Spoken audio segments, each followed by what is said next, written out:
Thanks for doing this a little earlier. Okay, got a true classic ad. You guys let us know when you can hear us. You know what's interesting is I can see people's proper screen names. So weird. Yeah, it's very weird. We can hear you. Hello, everybody. Hello. Thanks for joining us today. Hoping to catch Elon. Today, Elon Muscular. I have to guess that's not your real name. I actually did well today. Yeah. We prepped in advance. Oh man. Aviota loves their wife. Well, that's great. That's what you're supposed to do. I love my husband. And I love you. Aw. Have y'all clicked off yet? And everyone just went.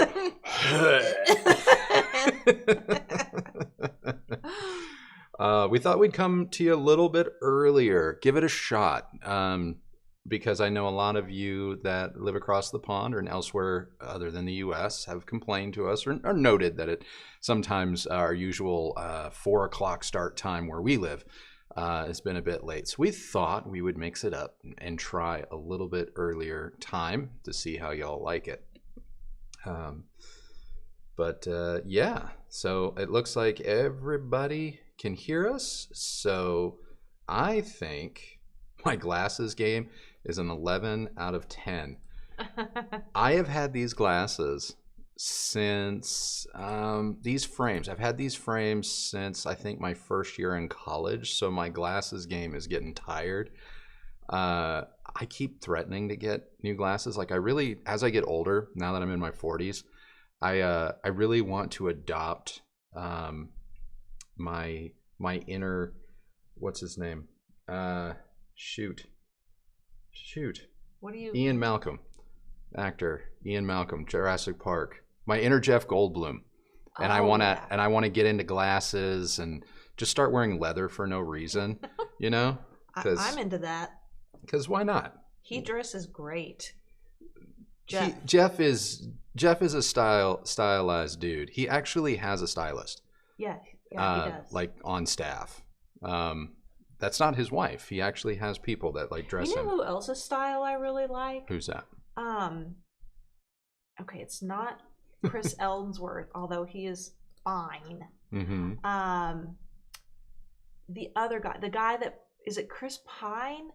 The one that was in the Dungeons and Dragons? The Star Trek? That's Chris Pine. Okay. He's so handsome, but I think he has great style. Yeah. He wore a lot of robes around the Don't Worry Darling era, which I wasn't into that. I was like, what's going on there? Oh, I don't care what he wears. Who do you guys think has really good style for menswear? Curious to know what you think. All right. Well, I'm just going to get this one. Hello, everybody. Sorry if you're just joining us. I'm just going to get this first question out of the way in hopes that as we get to spend the next couple hours together, this will suffice. And that question is, what's the chances of getting the new Nakamichi Dragon in for review? Well, as you guys all know, the first, I guess, 499 or 500 units are starting to ship. Those were pre-orders. Those were special editions and may not reflect the retail samples. We don't know. To the best of my knowledge, there's only one person that has theirs, and that is Caleb Dennison, who had to have negotiated like it was a trade treaty to get that before everyone else. And that review went live today. We probably won't get it until much later in the year. We're gonna have to, and buy we're probably gonna have to pay full retail and buy it because for whatever reason, Nakamichi, when it comes to our channel anyway, is not really interested in sending out review units. And I did actually follow up with them today. Oh, you did? In light of Caleb's review. Yeah, because we knew it was coming. The last time I reached out was in January. Okay. And you know, of course, I mean what I will say about Nakamichi is someone does typically reply to me, which is great. You know, you got to start somewhere. Am I right? However, typically the response is, yeah, sorry, we don't have anything. And I even asked for the wave. The shockwave. The shockwave. The shockwave.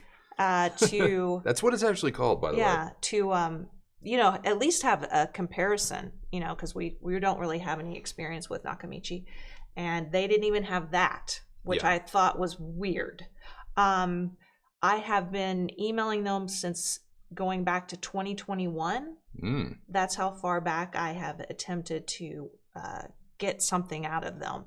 But you know, they are just, I mean, they're responsive, as you say. Yeah, they are responsive. They're very polite in their responses. It's just, you know, it doesn't really go beyond. Yeah. I'll let you know if we have anything. You know, oh, they did say, you know, you could have come and heard it at CES. Though they admitted to us, and they admitted to everybody, that the CES unit was a pre-production unit. Like a prototype? Prototype, and they were still tweaking it. I mean, they've told us via email that the product isn't finished. It's like, what are we supposed to evaluate? It's not finished. Well, apparently it's finished now. Well, it's the first 500 units, and who knows if they're going to take initial feedback and whatever and apply that to retail units that haven't. Well, it sounded like I just sort of breezed through Caleb's review and some of the comments, and it sounds like maybe there's an update maybe coming in August. So I don't know. You know, we would love to review it. We would love them to send it to us so that we don't have to, you know, buy it. Also, when that happens, if a brand will send us something, then we have a contact person that, if we have questions, we can go to. That's another part of having that relationship with a brand where, you know, if you do run into issues, you do have someone that maybe can troubleshoot them for you, or at least go on record and give you an answer. Or, exactly. You know, but like with Sonos, we don't have that. I mean, and we didn't have it for the longest time with like Bose. See, that's the thing is, like, I know in this industry, a lot of people like to critique and criticize in comments and whatnot and say things like, oh, you know, you have a brand relationship and all that stuff. And it's like, it's kind of important because we often get stuff before it's actually released. And in some instances, we'll even receive product where the brand will say, hey, pending this firmware update, which it will be available when the customer units start to ship, but we're just letting you know that we're still working on it. And so, like, if we encounter a bug, we have someone to talk to and go, is this like pre-production bug, or is this like, oh, we didn't know about this and thanks for bringing it to our attention and we're going to address it. And that's really one of the biggest benefits to having a contact in a relationship. For me, it's like, would I love to not have to come out of pocket for review samples? Of course I would. Of course I would. We do 50 some odd reviews, 60, 70 some odd reviews a year. And some of those products are thousands upon thousands, if not tens of thousands of dollars. And it's like that adds up. So yeah, I would love to not have to buy a Nakamichi Dragon. But at the same time, if a brand thinks that, well, if I don't send the Robinsons a review unit, I can stave off their potentially negative or positive negative or just meh kind of review, and that's just not a good strategy, as we've proven. We'll just go buy it. So anyway, also the other thing is, I know a lot of people want to say, hey, just buy it and return it. We try our best not to treat places like rental houses, because you guys can get away with stuff like that, because you're not buying a lot of stuff throughout the year. Yeah, you're probably not buying 2, 3, 4 products a month. Where we would run into problems is that they would, I mean, we have Andrew's kind of a known quantity also, and his name could get flagged, and we could be banned from being able to shop. This actually happened to us. We got a threatening email from Amazon when we first moved here to our new house, and we were buying like home good items. Yeah, we need curtains. And we had to return some things, and I guess we had a few too many returns like in a short period, and we were threatened with being banned. And that was kind of scary. So, and also a lot of places only have a very limited window, like a 14-day return policy. and that's just not enough time to thoroughly evaluate anything. It sure isn't. So anyway, enough of that. We'll move on. All right. But hopefully that helps answers. So I hope that puts the Nakamichi question to rest. I'm won't. sure in an hour we're gonna get a repeat, and as the community, we'll all be very kind and say, hey, when the show's over, very first question. I'm loving all of the style recommendations. I just saw one for John Wick. Yeah. Yes. That's one of the Keanu. That's one of the most stylish movies I think ever made. Someone commented, I'm not going to go find it because I've got a bunch of super chats stacking up here. But someone commented that you guys liked my shirt. This is from Spoke.com. Not sponsored. If Spoke, if you're watching, or if anybody watching this knows Spoke, have them get in touch with me, because I pretty much at this point I only wear their clothing. I'm a long torso dude. I have like short legs, but my torso is long, and I've got pretty wide shoulders, and so shirts are. I'm super picky about shirts. I'm super picky about jackets and stuff, and Spoke is great. So that's where I get my shirts. Okay, including the famous green one that you all say is my army teal? green. No, the army green shirt. I was wearing it just before the live stream. I thought that was from Buck Mason. No. All the shirts I wear on camera are now from Spoke. Oh. So well, Spoke needs to they need to sponsor the channel. Yeah. If anyone knows anybody over there. That's what I just said. Oh, did you? Yeah. TechMed, thank you so much for the super chat. And now it appears we can see the animations. So thank you so much. Oh, and TechMed, you are always so generous. Yes. This person, guys and gals, watches pretty much every one of our videos. He is also a member. Yeah. And gives us a little super chat love in the comments. Super thanks, I guess is what they call it. Of every video. Yeah. Just about. And I just want you to know that we really appreciate you. We really do. We really do appreciate it. Chris Veltman in the house. Blake B, it's time for you to return the love, okay? The people that are always just getting these gifted memberships. So Dwayne is another one of our amazing members. Yes. Every time they are in the live stream, they are always gifting people memberships. And I know I've seen this, not just Blake B, but other people have been the recipient of the free gift membership. Yeah. But then I think they let it drop off. They must. But you should really return the favor. It's only fair. Yeah. And guys, again, we did a house cleaning, like a spring cleaning sale to members only. It's probably been a couple months now. Yeah. But there were a couple of items that actually did not go out the door. So I will be reposting those in August. So if you're thinking like, oh, I'll try this membership thing out, maybe hang on to it for at least a month or so. So at least you're eligible to snag some of the stuff that either the brands won't take back, and we've tried to give it back to them and they just don't respond. And so, or there's things that we've bought that we've had to keep beyond our trial period or return period through Amazon or whatever retailer. And so I'm not a storage facility. I got to get rid of some stuff. So usually the way it works is we post to members, the items that we have.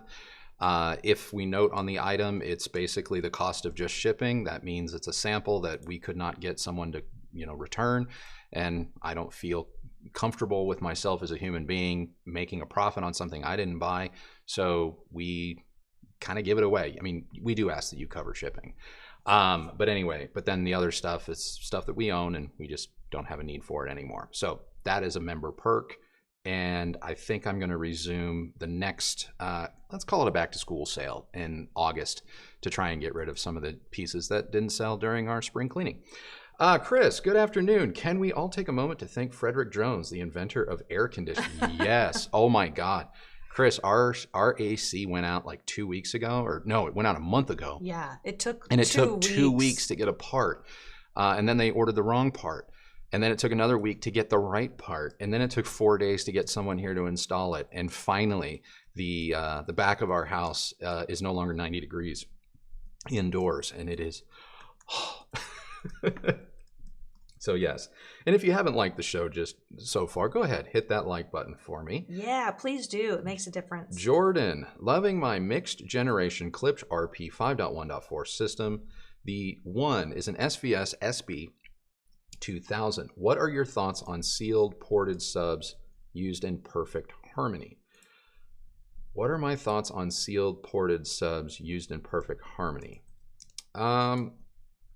I honestly think that if you set up a subwoofer correctly, I personally don't have a preference. There have been times in my past where maybe with less expensive subwoofers or something, I've always kind of, maybe I've preferred one or the other ported versus sealed.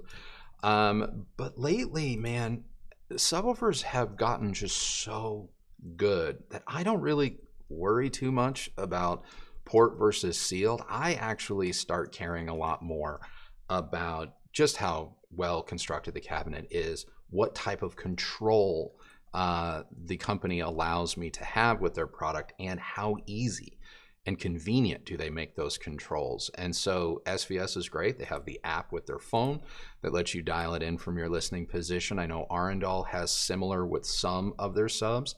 And more of those types of features are coming online with other brands. And I think that's going to really be the future. As far as having a preference or mixing and matching sealed with ported, I really don't care. And I do it all the time. We have a sealed B&W that I sometimes put elsewhere in the room just to kind of feather in a little bit more bass to go with our Klipsch, which honestly, that thing just slams all day long. It'll stir your emotions. So I don't have a preference on that one. Ben Gleason, question in the comments. Question in the comments. Okay. I'll have Kristi look for your question potentially. Ben Gleason. He super chatted, but there wasn't something. Yeah. Oh, and just as a reminder, everybody, please attach your question to your super chat. Otherwise, it's very difficult to find it. And I know, here's just a little upfront for you. The more you donate, the more you get to type. So if you find yourself running into a character limit, it's because YouTube has decided that's all you're going to get with that particular donation. Don't hate the messenger. Hate, it's YouTube. It's not our deal. So I will look for it, but I haven't come across it yet. Caleb's in the house, ladies and gentlemen. Says he's loading the Dragon into his car and driving down right now. You bet. You know what? I think that sounds good to me, Caleb. You're welcome to crash here. Yep, we've got it. Terry cloth robes and all that. You bet. You bet. We'll have a cocktail waiting for you. Okay. Yeah. He probably wouldn't leave. He'd be like, "Oh wait, I've got all this space for activities." Yeah. And at ground floor, no service elevators. Ooh, guys, what do you want for rent? It's way cheaper out here, Caleb. Yeah, no kidding. Love from Germany. It's 9 p.m. over here. Really appreciate the early starting time. Well, thank you. I told TechMed that I wanted to go to Berlin, that it's high on my list of places to go. Yes. All right, I got to get... It's nice to know I have someone I can hit up for recommendations whenever that happens. With all the free time we have. All right.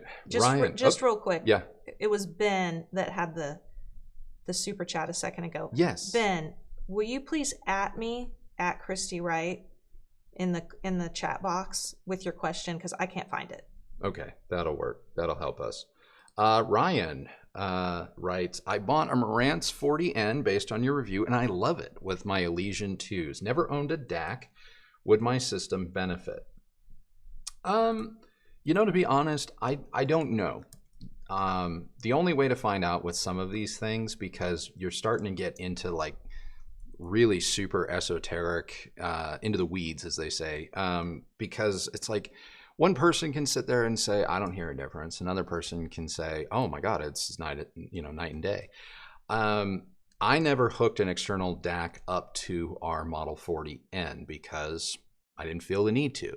One of the benefits of owning a piece like the 40N is the fact that it has a DAC built in. So if you're going to spend the $24.99 to get a 40N, the thought of even spending, say, $500 more or $1,500 more to add a DAC to something that has a DAC kind of brings me back to like one of my comments that I made in our Ever Solo DAC review from like 2 weeks ago. And I'm just like, where I said, I really feel like enthusiasts are starting to just layer upon layer the same tech onto itself, and you don't need to do that. I'm not saying that DACs aren't important, and I'm not saying that, you know, good DACs don't give you positive results, but I am saying that you have a really good piece, and I don't doubt that it would take probably an equal sum or investment of money in something very specialized like a DAC to be connected to that, where you're going to hear a difference that is like, oh. And one of the things that I hope any of you guys that may, you know, use Amazon or a retailer as sort of a rental house, because there aren't a lot of retailers around, and I get that, as you A/B yourself, make sure when you switch between component A and component B that the volume level doesn't change. More often than not, more people attribute a product's quote improvement on their system to the fact that their system just got a little bit louder. And you want to make sure that that's not happening, because that's one of the easiest ways. The same way that they trick you with televisions and believing that they're better than they are. You know, they make them brighter and they make them blue. And you go, oh, you know what I mean? When in reality, you know, the TV that's $500 cheaper than the brighter and the blue one in the store is just as good. It's just maybe not playing the trick as hard. So that's one thing to kind of keep in mind. Do I think the 40N needs a DAC? I don't. But I wouldn't. If you want to scratch that itch and know for yourself, you're the only person that can make that determination.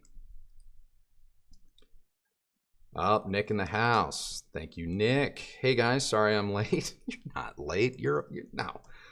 Fashionably late is the only way to arrive. Secondly, Andrew, would you recommend a subwoofer for a home theater with a passive subwoofer attached for smaller enclosure, but a ported subwoofer sound? Oof. Boy, I don't remember the last time I even played with a passive subwoofer. I think it might have been about 10 years ago, and it was a Tecton, and I ran it off my Crown amps. I think that's what I did. Would you recommend a subwoofer for a home theater with a passive subwoofer attached for a smaller enclosure? I guess, Nick, I guess I'm not quite understanding what your question is. Would I put a passive subwoofer with a powered subwoofer in a dual subwoofer configuration? Sure, why not? Would I run a powered subwoofer in parallel with a passive one? I don't think I would do that. Can you even do that? I don't think I would do that. Guys, I am a basic B when it comes to subwoofers. I believe you get a good one and you install it the right way and you get it dialed in, and then and only then do you sit with it for a period of months before deciding, do I need a second one?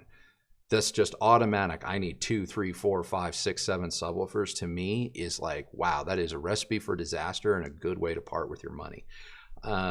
Because I have yet to be in a theater, home or otherwise, where one really good subwoofer that's capable of the proper output for the volume of space that it's in, needing additional work on behalf of another subwoofer, unless you are just trying to cover a wide seating area, in which case your space has got to be huge, because our space is about 500 square feet, and we have the smallest reference Premiere sub, and I hit 17.5 hertz at reference volume, and this thing is at like 4.5 on the volume dial, and it's crossed over, 50, 60 hertz, and this thing kicks like a mule and moves air with no distortion and no cabinet rattle. And so I know that our space is on the larger side. And so when I see other people and they're like, I got 4 subs in a space that's half the size as ours, I'm like, why? Like, what are you doing? You don't need to necessarily. So just keep that in mind. And thank you, Nick. Victor Prime 214 for the MartinLogan XT F100s. Is it notably better with the matching center, assuming money isn't an issue? I think the matching center is worth the funds. I did briefly use our Klipsch 500C. I think it was just because I was swapping out stuff and I put the towers in first and I forgot to replace the Klipsch. Didn't work as well. I really think that MartinLogan did a good job making sure that the tonal quality of the front of the stage with their center speaker is phenomenal. We did have the biggest one. I think there's 2 in the line. We did have the biggest one, and that is the one that I would advocate for. So yeah, if money is not an object and you want that center, that's the one I would get. And the cool thing is that center has been designed so that if it has to sit a little bit lower, like on a shelf like ours, which is on the lower side, you can place it on one end and it kind of points upward. Whereas if you have a higher cabinet or something, you can place it on the other end and it fires straight ahead. So that's kind of a really cool design feature that I don't believe I made a big enough deal about in the review. But yeah, I would get it. Blake B gifting them memberships. Thank you, guys. CRM, where's the best place to sell some of my used audio gear? Mostly 80s stuff like MMGs, NAD, etc.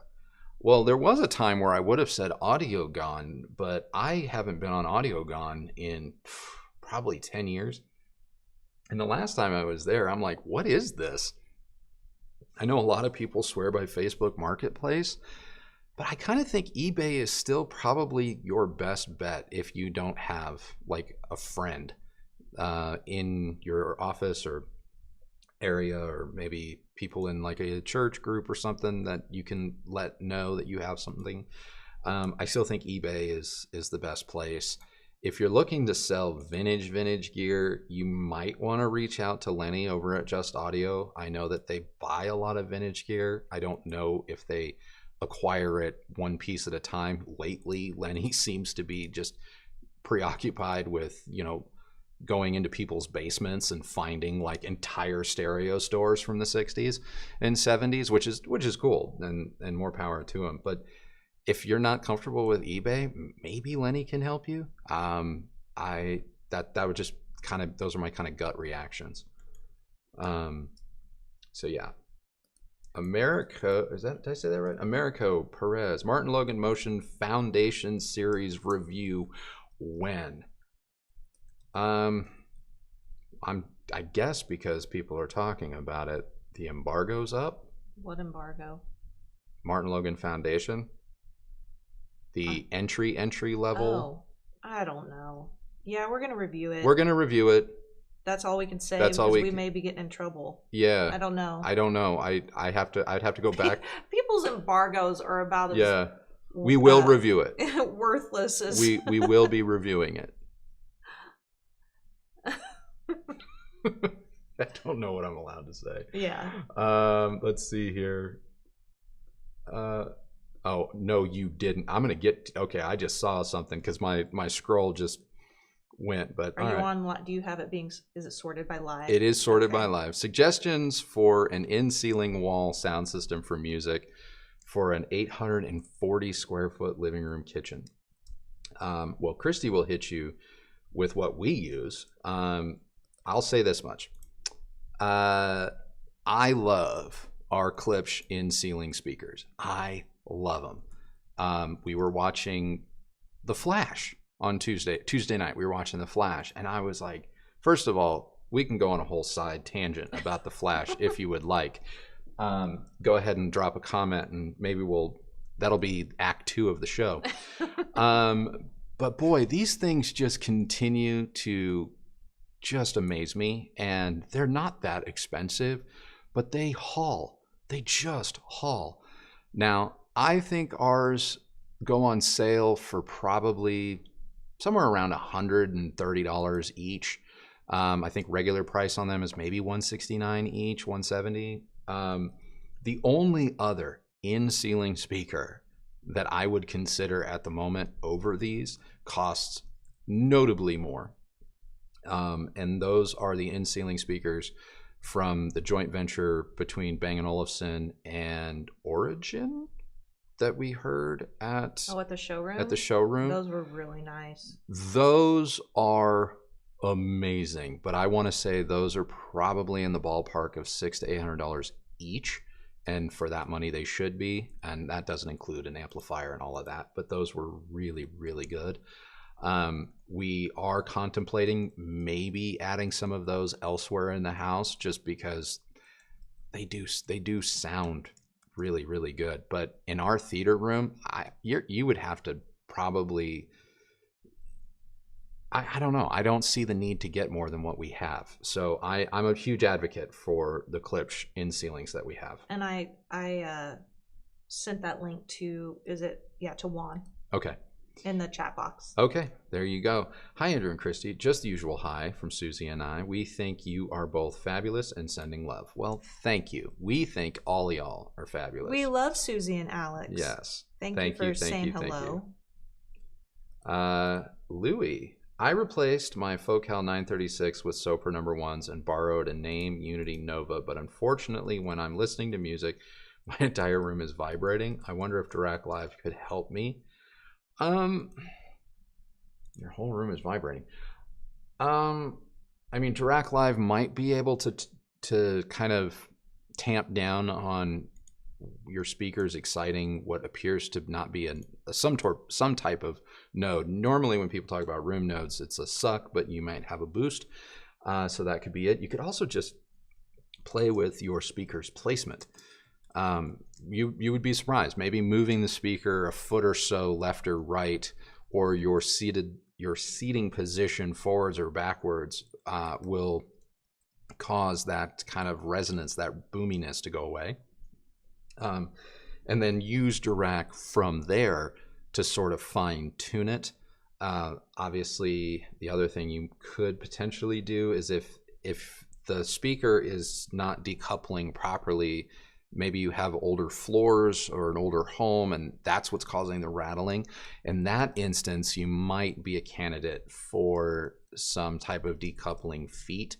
And I'm not saying go crazy like these stupid ass decoupling feet we saw during like an Okay, hold on. Wait a minute. Hold on. What were those things? Okay, first of all, shout out to ABX Audiophile. He's one of our viewers, but he also has a channel. He's also and he's a member, I think. Yeah, ABX Audiophile. I don't know if you're watching, but he has a channel on YouTube. Nice guy. Very nice guy. I've only recently kind of discovered his channel, but he was at Expona. I know this is a couple months ago, and he was just doing his rundown. Very casual dude, and he was talking about some of the stuff that he saw in some of these super high-end rooms. And one of them was like this isolation foot, and it looked homemade. It looked like it looked like something you would find on a very old box spring mattress. Yeah, yeah.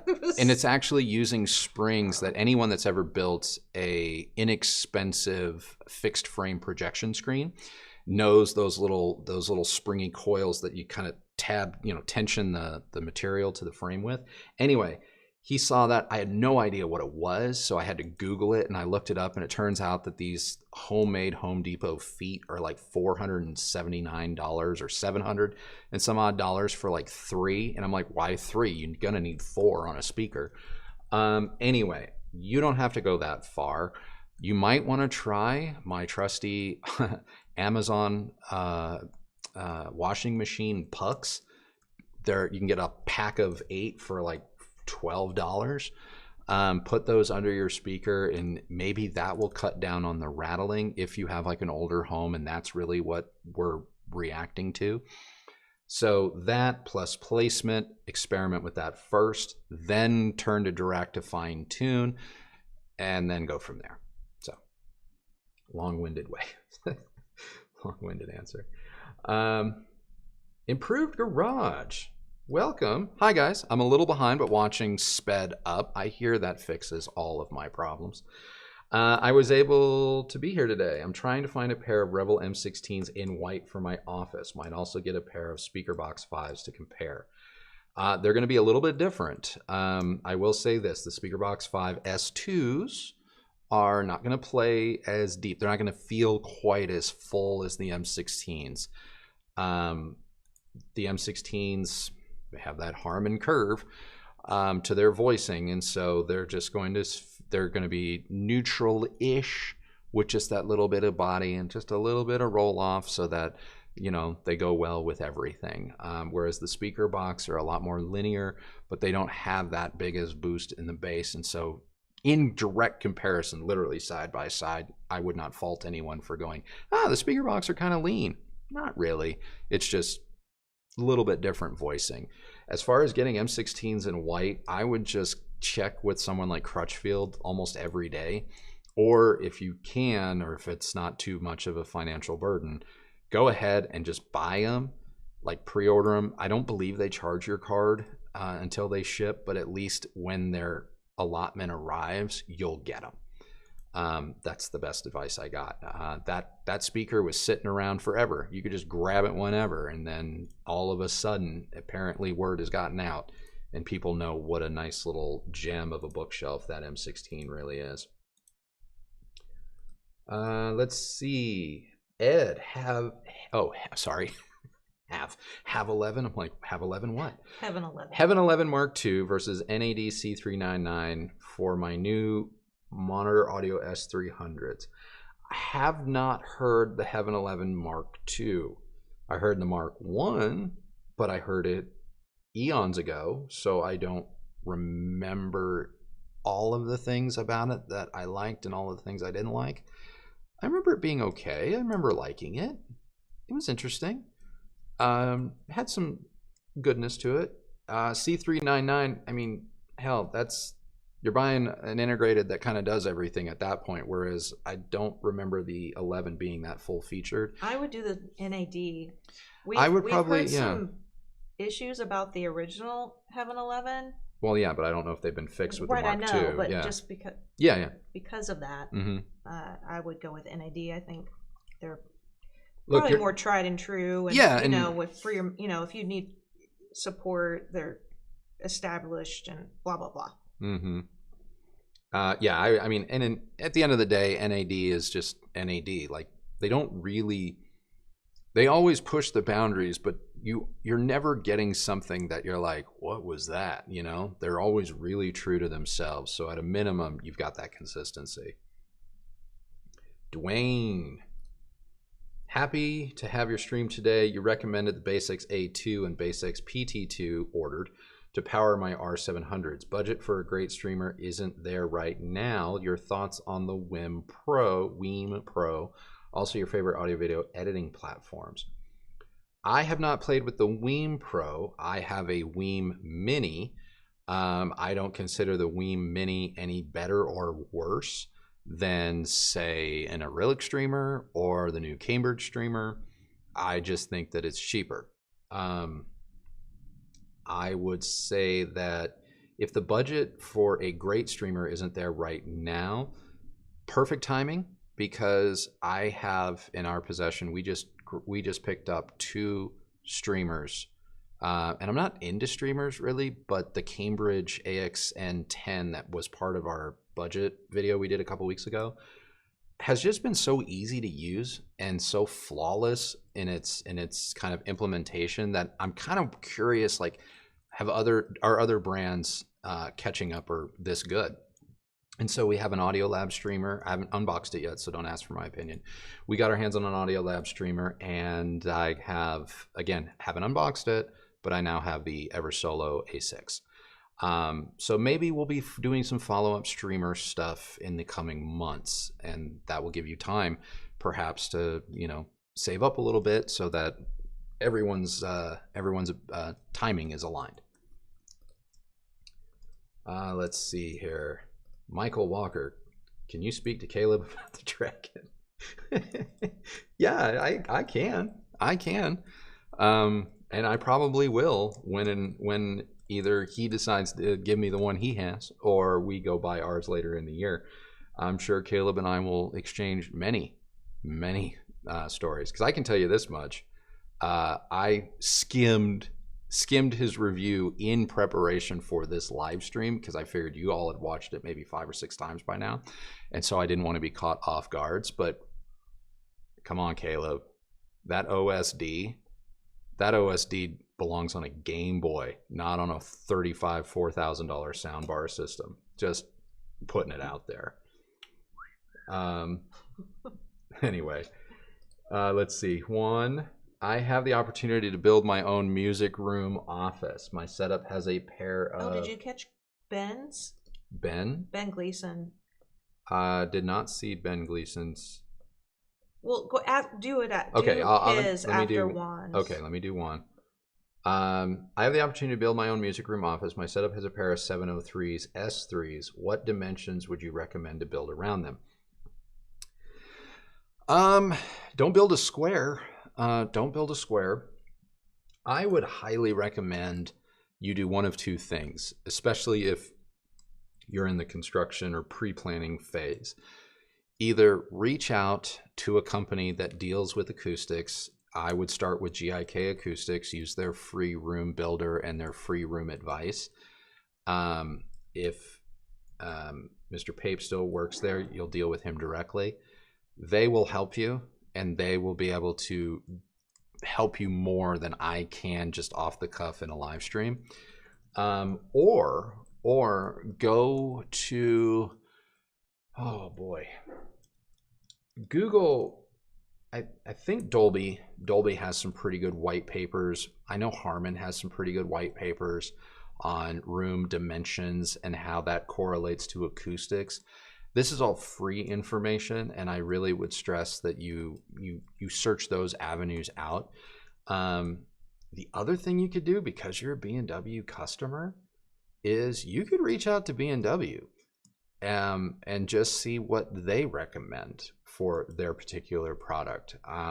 You're not in possession of, like their budget stuff. And so those are the 3 avenues I would go. GIK Acoustics, Google, go to Dolby's website or go to Harman's website or Google Harman room dimensions, something like that.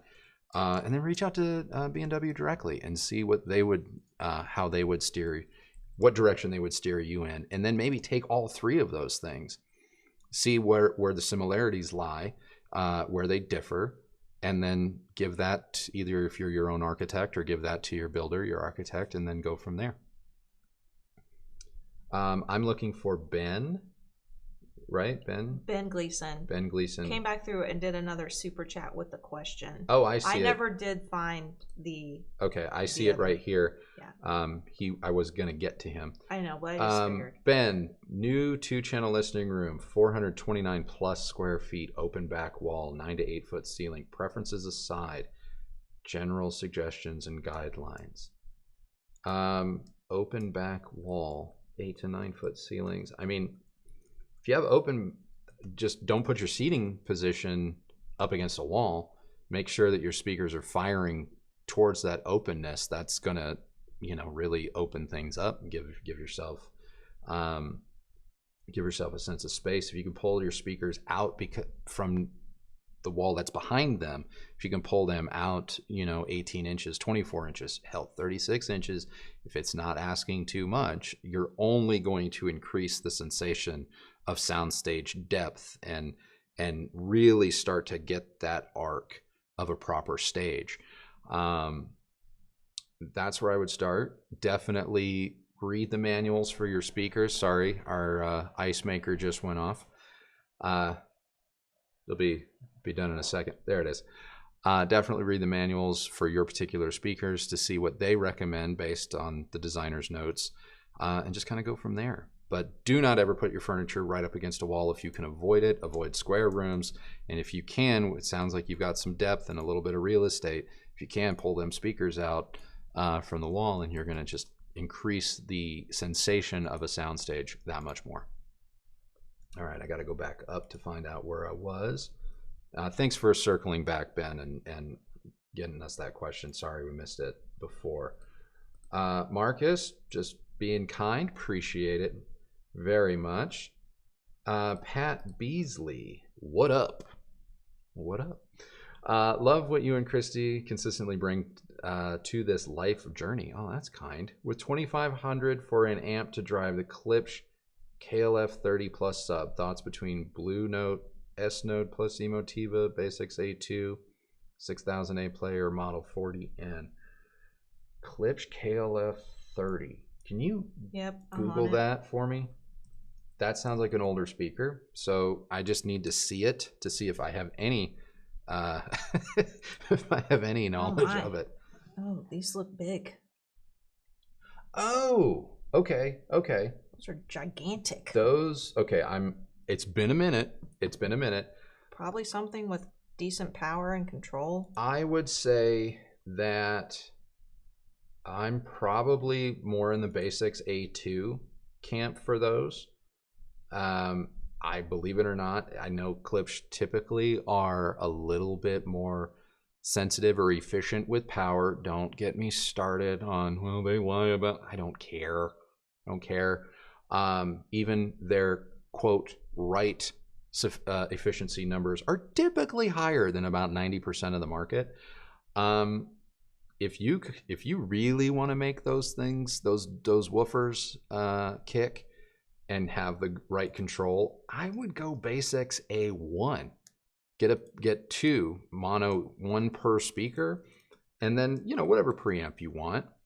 You're still going to be well below $2,500. So you could go with the blue. You could go with the Blue Node. You could with two A1s. You could even just get Emotiva's matching preamp. It has sub out. It has analog bass management on the back of it, and I believe it has a DAC too. And I think that the three pieces, two A1s and that, it would be maybe $1,500, $1,600. So, and then you just you could add a streamer if you want, or just use Bluetooth, use the built-in DAC, use your television. I don't care. But that's maybe what I would do. That's how I would handle it. Let's see. Oh, got a new member, Matthew. Welcome. Thanks for joining up, buddy. Bodie. We were just talking about Bodie. Any experience with the Klipsch 400M speakers? I use them on my desktop. They are impressive. I have not heard the 400Ms. Obviously, I'm a big fan of the 600M Mark IIs.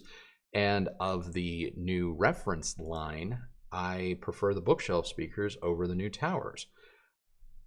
I think the reference Premier line in general, especially the Mark II versions, I'm not sure if that's what you have or not. I just think that whole line is great. It's really, really hard to fault. If you cotton to that kind of sound, then it's great. It's absolutely great. And if you don't, that's a personal preference thing, and more power to you. But I have not heard the 400Ms, but no doubt you enjoy them, and I would not fault anyone for enjoying any speaker in that line because it's pretty good. Let's see. Juan, thank you for the suggestions on the in-ceiling speakers. What amplifier with streaming would you pair 4 to 6 in-ceiling speakers and outdoor speakers? Well,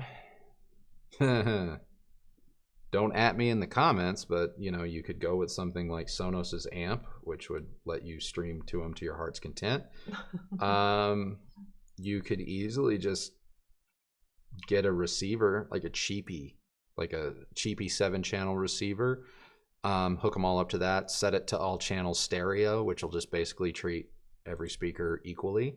That's kind of a little cheap workaround. I know a Rillick makes some pretty inexpensive. Here's a situation where I would probably advocate for a inexpensive Chinese or Asian sourced amplifier, because you are using it more for background whole home audio. I know a Rillick makes fantastic little amplifiers for that specific purpose, and their streaming app is flawless, every bit as good as what Naim gives you. Only a Rillick's going to charge you a couple $100 as opposed to $9,000. So yeah, that's, maybe do that. Maybe look at it that way. Let's see. Chris Feltman back again. Give them the remote Addicted to commas in my bank account. The best is the kit you use. This advice led to the A11 Tribute. I've had better, but this is the first integrated that everyone in my family uses. Thank you. That is great. And that's all that matters in the end. It took me a minute to realize, I was like, where's this question going? But yeah, those are 3 things that we kind of believe in. Just give someone the damn remote and let them discover the hobby for themselves. We are very addicted to commas in our bank account because that is how you get rich. If anyone caught that reference in our last video. And yeah, the best kit in the world is the one that gets used. So I'm glad that you guys have found something that works for the whole family. Absolutely. Absolutely. Bodie back again. The Backstreet Boys song just popped into my head. Like, oh my God, we're back. No, don't copyright flag me, YouTube. Oh my God, no, stop. Don't, you're gonna get us demonetized. I just bought the KEF R3 Metas Indigo. Oh, you got the blue. Indigo blue. I know you guys reviewed the R11 Metas. Will the Metas work with the Technics SUG 700 Mark II? Yeah, I think you're gonna be fine. I think you're going to be just fine. Especially, I think the R3s. I think you should be fine. Now, I didn't have that pairing specifically at this time that we had the R11s, but I think you'll be fine. I really do. Because the R11s don't cause great duress for the Audiolab 7000A. Definitely not the 9000A, which we have. And those are all very comparable to the 700 Mark II. Love that amp though. Oh yeah. Paul, hi all. I love the sound signature of my McIntosh integrated. Anyway, to get similar sound in a living room home theater setup, 5 or 7 channel, any except with MC processor or any recommendations, thanks. So you want a McIntosh sound, well, this is where I would ask, like, what is it about the McIntosh sound that you are responding to? You know, because McIntosh to me is about control. Like, there's that grippiness to the bass, the fact that it seems to just extract the texture through control, through low, bass drivers and whatnot. And it just seems to have a touch of roll off up top that keeps things from becoming too sibilant. But other than that, I consider McIntosh pretty damn neutral. So if you're asking for what is like a neutral recommendation, I mean, right now, one of the most like, didn't see that coming neutral type home theater receivers is that new Pioneer 805. Like, super, like like I say in the review, the intellectual side of me really appreciates it because it is very much a home theater receiver. That sound reminded me a lot of the Denon A110, which is a stereo integrated that I thought was great. But it's not going to wow you. It's not going to like be like, ooh, because there's not one aspect of the frequency response that sort of jumps out. So maybe look at that. If you're like, oh, I heard that in a store and that's a little too dull, then the RZ70 is like the punk rock kid brother of it, that I personally love more. But right now, man, I'm not going to say it gives you a McIntosh sound, but right now we are just hammering our Sony 7000 ES. And every time I try something else, there's things about something else that I'm like, oh, I do like that too, or that is nice, Dirac or Odyssey, whatever. But then we plug the 7000 back in and I'm like, man, this thing hauls the mail. It is so good. It is so good. And on these B&W 700 series, in fact, we've got the matching center and subs and everything. It just rips. I mean, and I don't know why. It's not like I'm doing anything radically different. I'm relying very much on what Sony wants to do with their system as opposed to everyone else relying on Dirac or Odyssey. And Sony is doing things their own way. And I'm not claiming that it's better or somehow producing more accurate results or anything like that. I'm just saying that it's different. It is different, and it is notably different. And if you hear it and like it, it makes it really hard to go back to something else. I can't advocate for the 7000 ES enough. I freaking love it, which is why we bought it. So I hope that helps, Paul. It jumped on me. Darn it. Jumped on me. Oh my God, I thought I was like doing well. Demand 777. Demands 777. Demand 777. Thank you. Thank you. Appreciate it. CRM, back with another. How do I stop my subwoofer from taking a walk like a dog on a leash during action movies on my wood floor? It's a Golden Ear Force Field 3 with the original feet replaced with 4 SVS SoundPath sub feet. It's still walking? Tell you what, go get yourself a 4-pack of washing machine pucks and some blue tack. Start with the washing machine pucks, but go ahead and just order a little bit of the blue tack putty. Put a little dab of that blue tack putty on the bottom of the washing machine pucks, then put your SVS attached feet, because inside the pucks there's a little indention. Set those feet inside that. Yeah, you're going to be decoupled to the nines.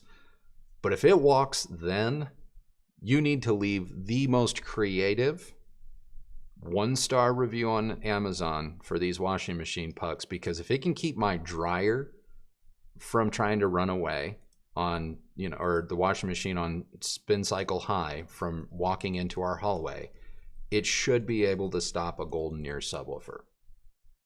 That's what I would do. The other thing you could do is you could try the isoacoustic feet, which create a suction with the floor. They literally kind of are suction cups on the bottom. Not something I don't think I recall people ever mentioning, but they do. They have that, so your sub can still move, but you kind of have to apply a little bit of force to pick a sub or a speaker up with those feet. So those are my recommendations. Lisa, will you do a comparison of the Cambridge and Ever Solo streamers, or do you recommend the built-in streaming on the Marantz 40N, which I am buying? The Marantz 40N uses HEOS. Full disclosure, that was my least favorite part of the 40N. It's not the Marantz's fault per se, but HEOS is kind of part and parcel with Sound United products. It works, it's fine, and when I say that I don't like HEOS, there's always people in the comments like, HEOS is great. HEOS is better than DTS Playfi. In fact, I don't know anyone that's using DTS Playfi anymore. But yes, when we do the Ever Solo streamer review, obviously I will be going back and comparing it to the Cambridge. But for now, if you get the 40N, just use what it has. I always advocate for people to get to know the products they're buying before jumping to the next thing they think they need to fix.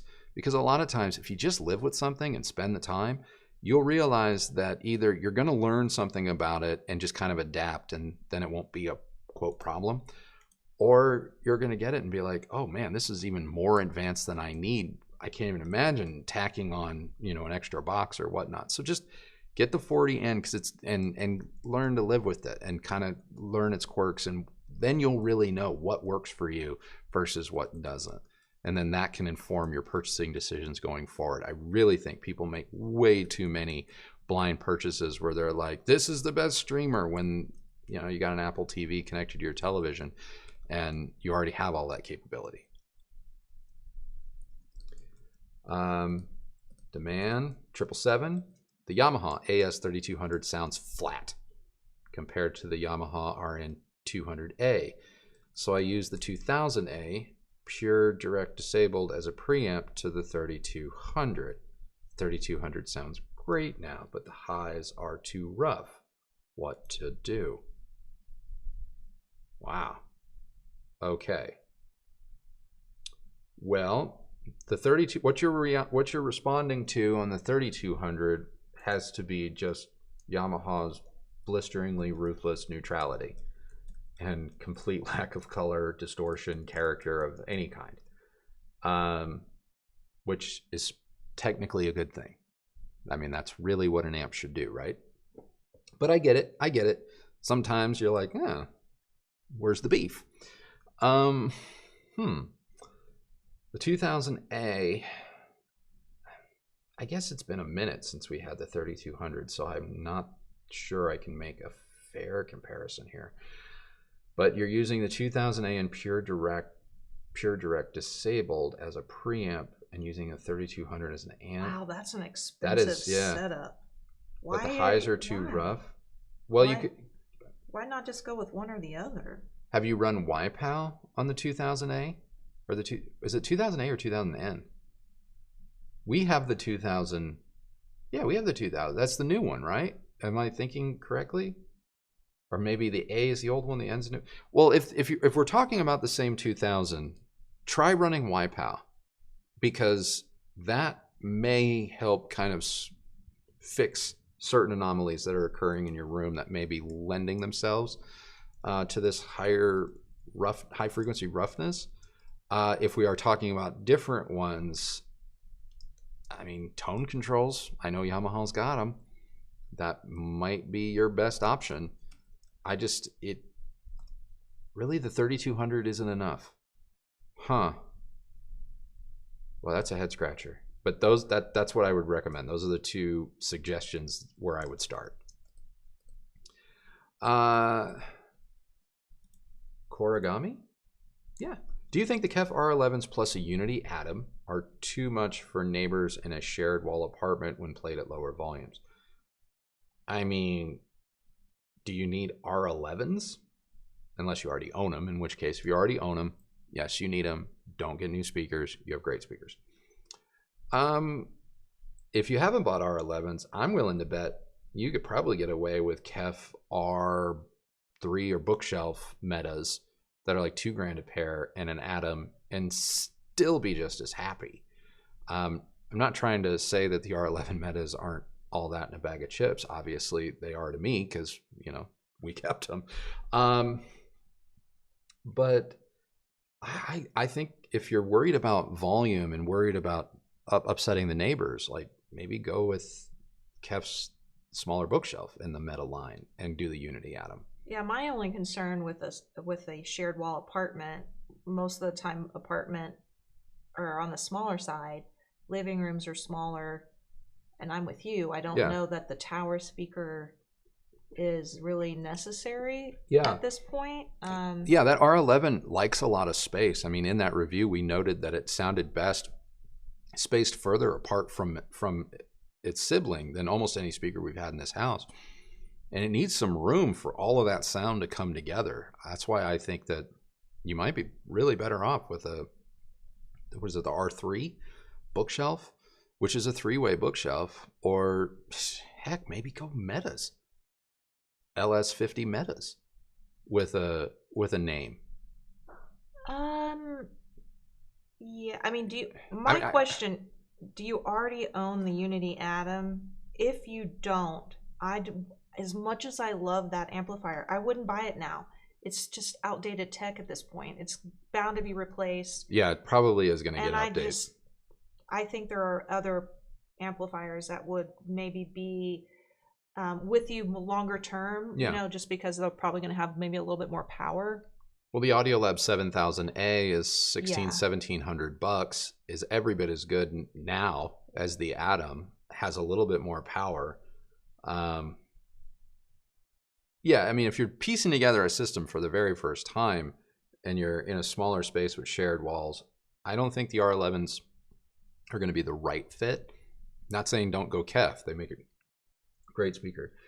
But even the Audiolab, hell, you could get the Audiolab 9000A for less than a Naim Uniti Atom, and that thing is amazing. Now, it doesn't have HDMI. That's why I'm advocating for the 7000A for you.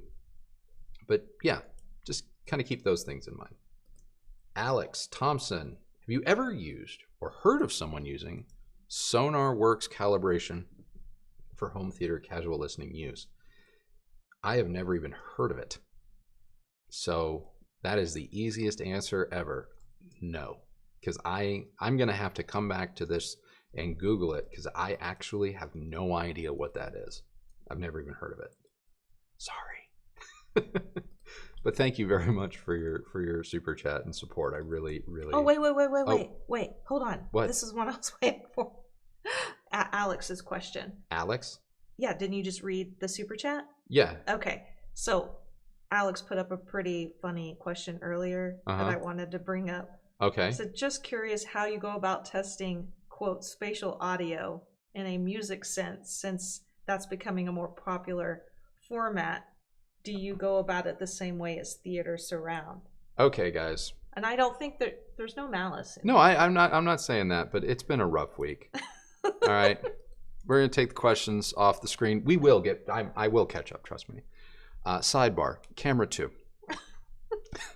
I really wish I'd be able to turn. Look, how do you evaluate spatial audio? And do you have to evaluate it differently than, say, Atmos? Well, they're kind of one and the same. And you can see this because if you play a, quote, spatial audio track on your receiver, your processor, your app on your phone, it's going to say Dolby Atmos in it. In fact, even on all the spatial audio playlists on Apple Music, it's spatial audio, Dolby Atmos. So no, there's not a different way of really having to evaluate it or enjoy it. I listen to spatial audio tracks or Dolby Atmos tracks, or even before these two things were, buzzwords now, DVD audio, SACD, remember them? Multi-channel audio, Monster Music. Yeah. I listen to all of those things the same way that I just listen to music. And that is, I sit in my chair and I try and enjoy myself. And if you have a properly set up stereo system or surround sound system, then it all should work. And it shouldn't be something where you're like, oh my God, that format is just so much better than the other format, because they're really kind of just minor variations of the same thing. And the thing that people need to remember, especially as it relates to spatial audio, is that we're on like the 6th, maybe 7th attempt that the industry has tried to get consumers to accept surround sound music. Spatial audio is not new. Maybe some of the methods and techniques and object-based layers in the mix may be new, but for the most part, the way with which the mixes are coming into your physical home or space isn't radically different than the days of Dolby Digital Music, Dolby Pro Logic Music, DVD audio, like I said, all of these other flavors. What sets a mix apart for me is how much sense it makes in using the surround aspect of the additional channels. And this is where I'm at a bit of a disconnect with spatial audio. Like, I will give you a perfect example. When we were doing the Sonos Era 300 review, and when I was comparing the Sonos Eras and stereo with spatial audio versus in conjunction with the Beam, with them in the surrounds, and don't at me about, oh, you used the wrong soundbar. Don't care. The one thing that I keep coming back to is you have something like Elton John's Rocket Man, which for the vast majority of that song in spatial audio, which you can listen to on Apple Music, it is 85-90% in front of you, just like a normal stereo mix. And then in the song, when it does that sort of bling, going into the chorus, they let that kind of crescendo wave over top of you or around you. Pretty effective. Do I need it? No, but it's still kind of effective. George Michael's Faith. Again, in excess, never or tear you apart or whatever. Again, 90% of the track exists just like the stereo mix, and there's just little elements that kind of surround you. But then you'll get a mix like Pearl Jam's Jeremy, where the opening guitar occurs behind you. There's no reason for that. There's no reason for the doom, doom, doom, doom, doom, doom to be behind you. It makes no sense. And 90% of the spatial audio tracks in existence are like Pearl Jam's Jeremy. And it is annoying. And it doesn't matter what speaker system you have. It's just a bad mix. Bad decisions were made. Decisions were made purely to go, hey, look, sound. You know, when in reality, it's like, hey, look, why? You know? And I find that every couple of years we do the surround sound music dance. You get a couple of handfuls, you get a couple of tracks where you're like, oh, yeah, that's cool. But for the most part, you get a bunch of engineers or worse, label people higher up, more on the executive side of the label, saying, we need to repurpose this and make it gimmicky. And so it's funny to me that in the last 6 months, 8 months, year, that suddenly spatial audio is like a thing. Like people are like, ooh, how do you feel about spatial audio? I feel about spatial audio the same thing I felt about DVD audio, the same thing I felt about SACD, same thing I felt about Monster Music, the same thing I felt about quadraphonic. When done right, it can be exceptional. But I also think that a really great stereo mix can I don't want to say envelop you, but it can involve you in a way that's very similar to spatial audio. And if you're listening to a really good stereo mix in a properly set up home theater, you can use the processing in your receiver or processor to do a quote faux or fake surround. That's almost just as impressive. And in my findings, especially going back to the error review, in some instances, you know, playing back a stereo track through like the RZ70 or our Sony and then fake mixing it or upmixing it, remixing it to surround was more impressive than the quote actual surround recording. And so just kind of keeping that in mind. Do you need to design an entire system with spatial audio in mind? Absolutely not, especially if you already have a system designed with home theater in mind. You've done it. You're there. Don't be kind of misled too much by the words people are using to describe what is known. And that is, you know, if you got a 5.1.2 or even just a 5.1 or 7.1 or 7.2, and your receiver can decode that Dolby information or DTS information or whoever's information, you're going to enjoy it. You're going to have access to it. There's not anything really special you have to do about it. So yeah, rant over. Please let me know in the comments if that was helpful in any way, shape, or form, or did we just lose everyone watching the stream? Or go to our Sonos review. And please try and explain rationale and moderation to people, because holy, ooh, man. Do you want to know what no one said to me last year? Not one person. We did over 100 reviews last year. You know what no one brought up not one time? How is it for spatial audio? Not one time. And up until past Sunday, no one's ever dropped a comment going, what about spatial audio? And now, in 4 days, it's the only thing anyone's ever talked about. No one is like discounting any of the other things that we found that were like, no, but it's like you didn't say the word spatial audio enough. But we said the word Atmos. And it's like, anyway, let's move on. Yeah, anyway. We're triggered. It's been a long couple of days. Well, yeah, because we spent all the money on to review it, and we were like, oh, this is going to be great. People are going to love this.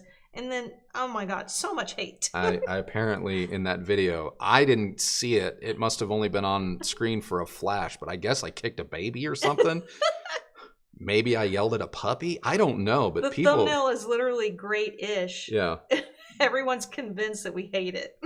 I literally end the end of that video with, this is my favorite Sonos speaker thus far.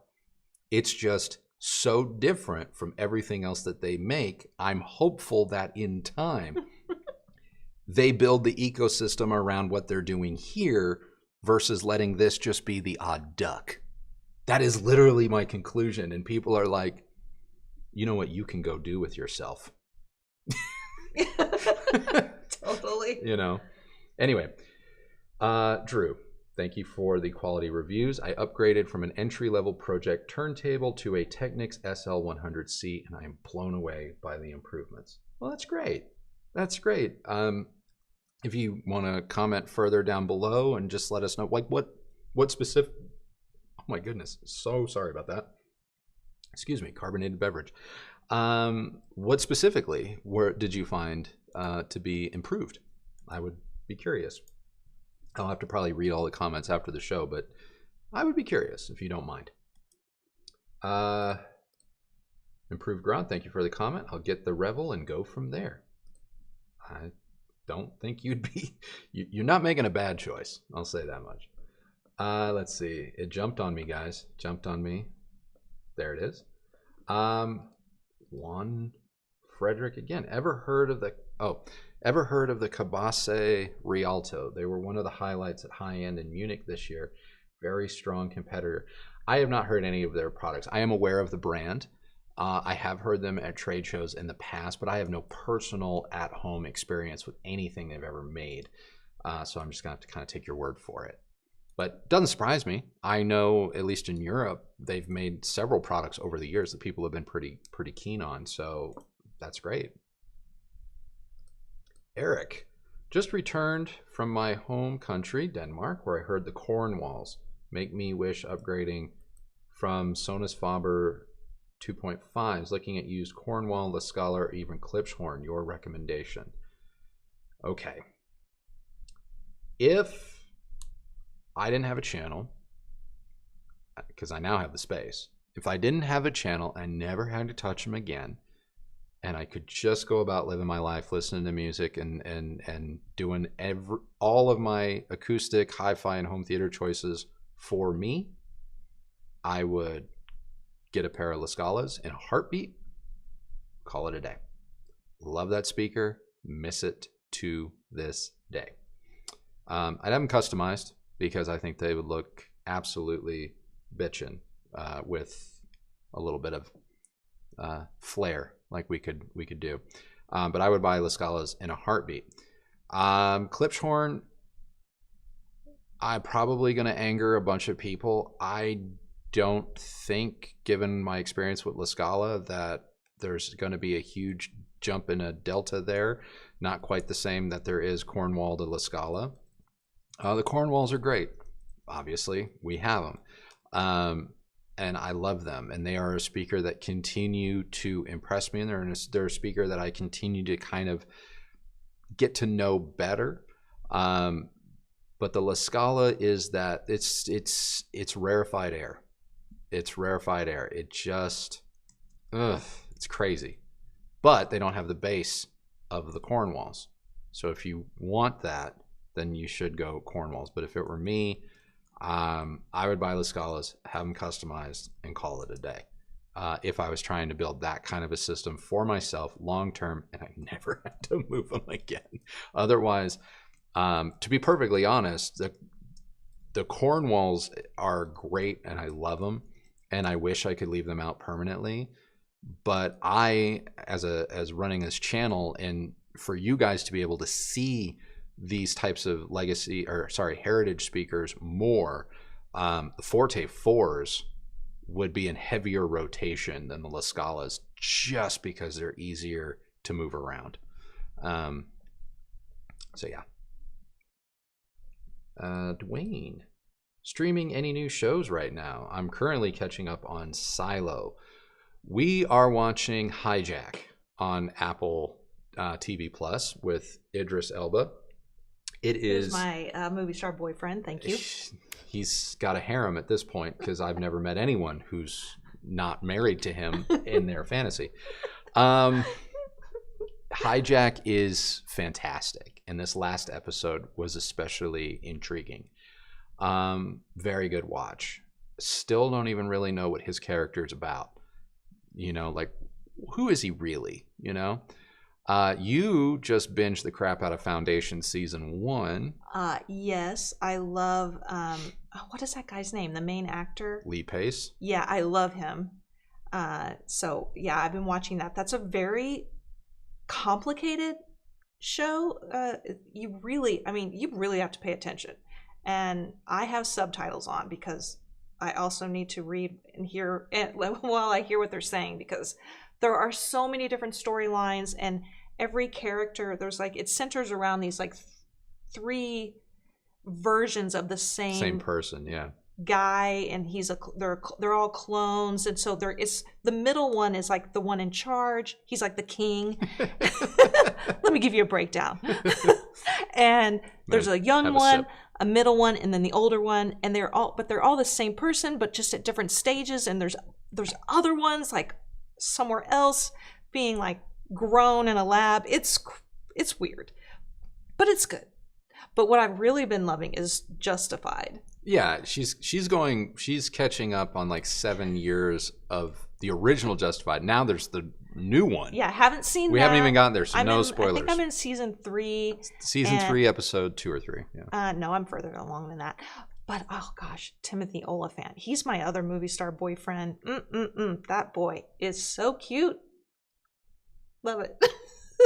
Sorry, I love you too, babe. I don't care. Anyway, I loved him in what was it? Deadwood. Yeah. And so once we finished Deadwood, I felt withdrawals.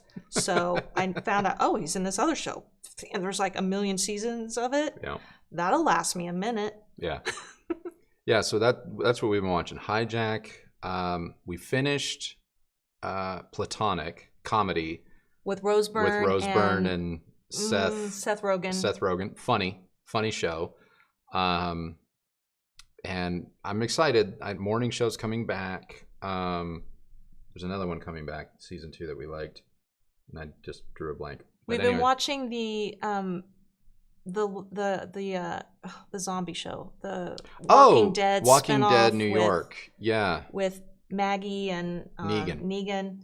It's, you know what? It's getting better. It's getting better.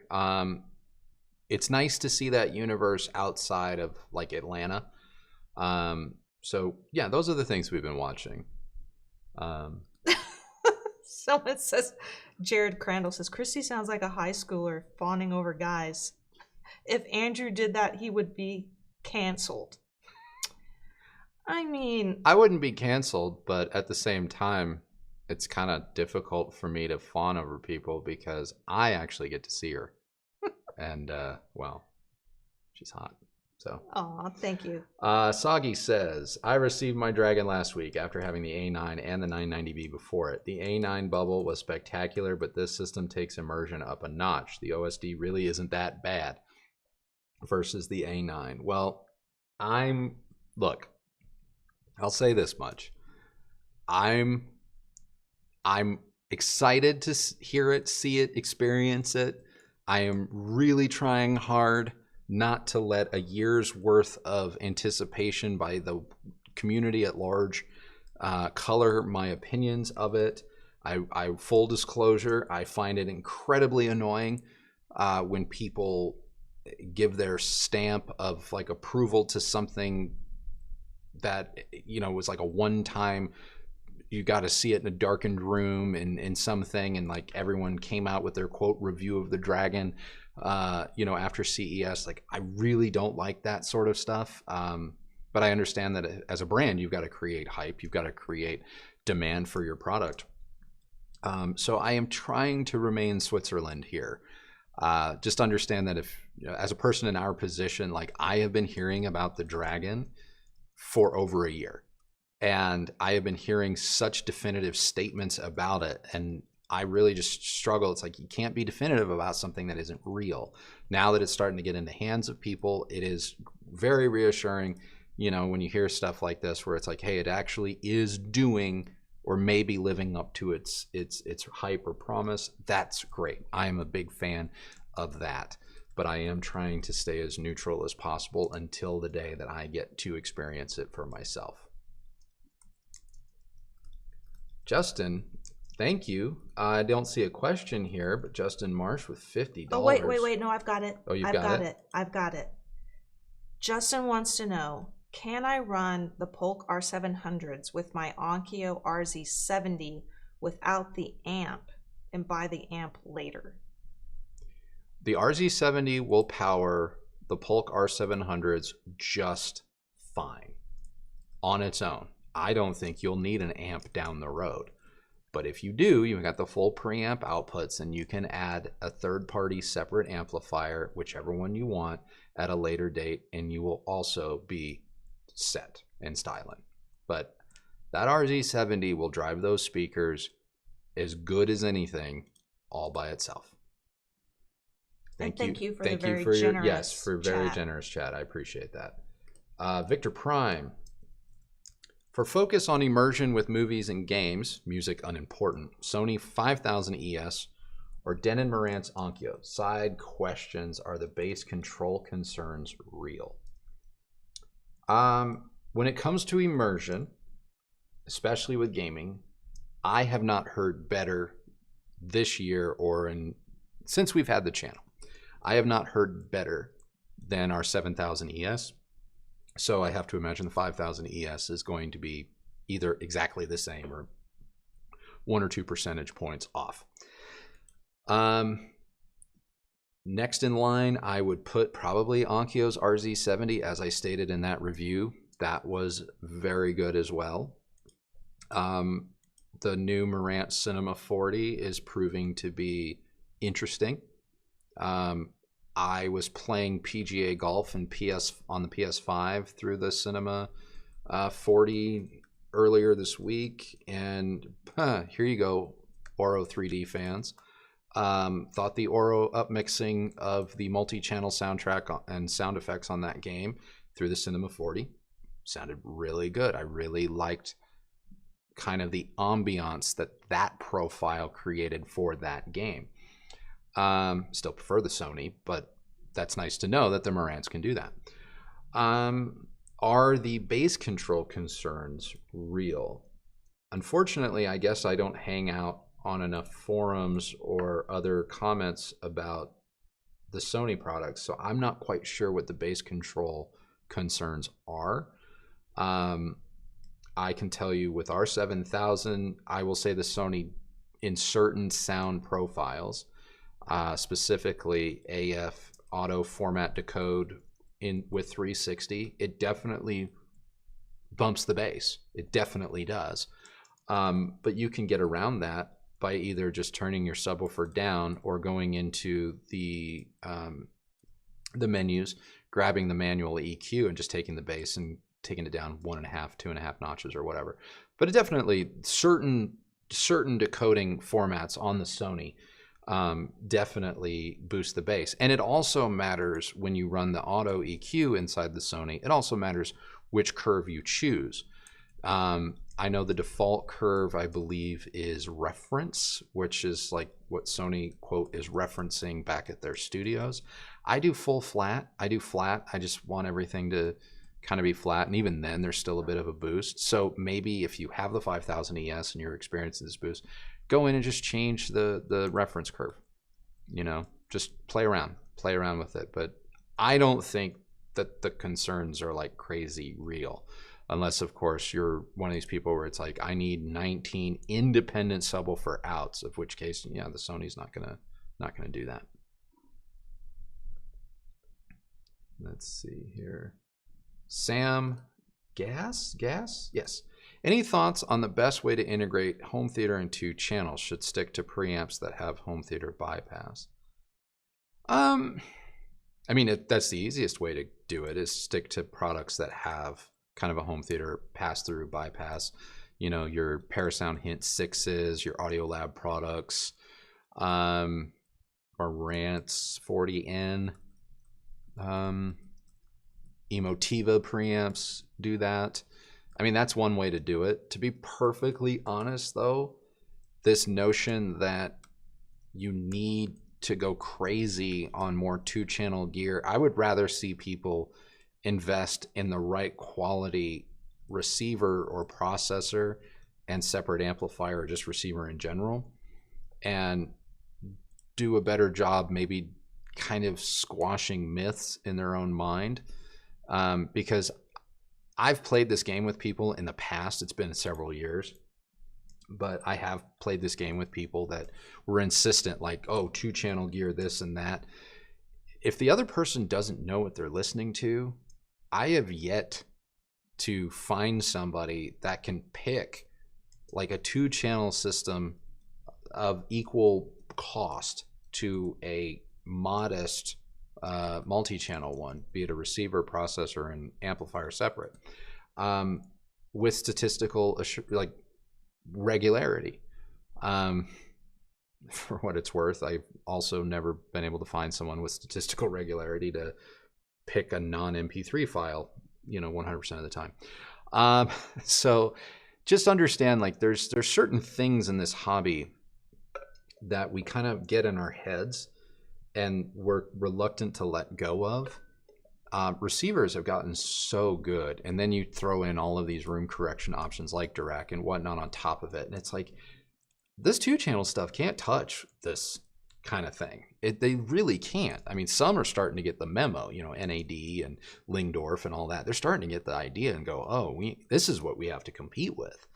Would I invest in a separate preamp to integrate into a home theater? No, I would just buy the right home theater stuff that also scratched that itch for music. That's what I would do.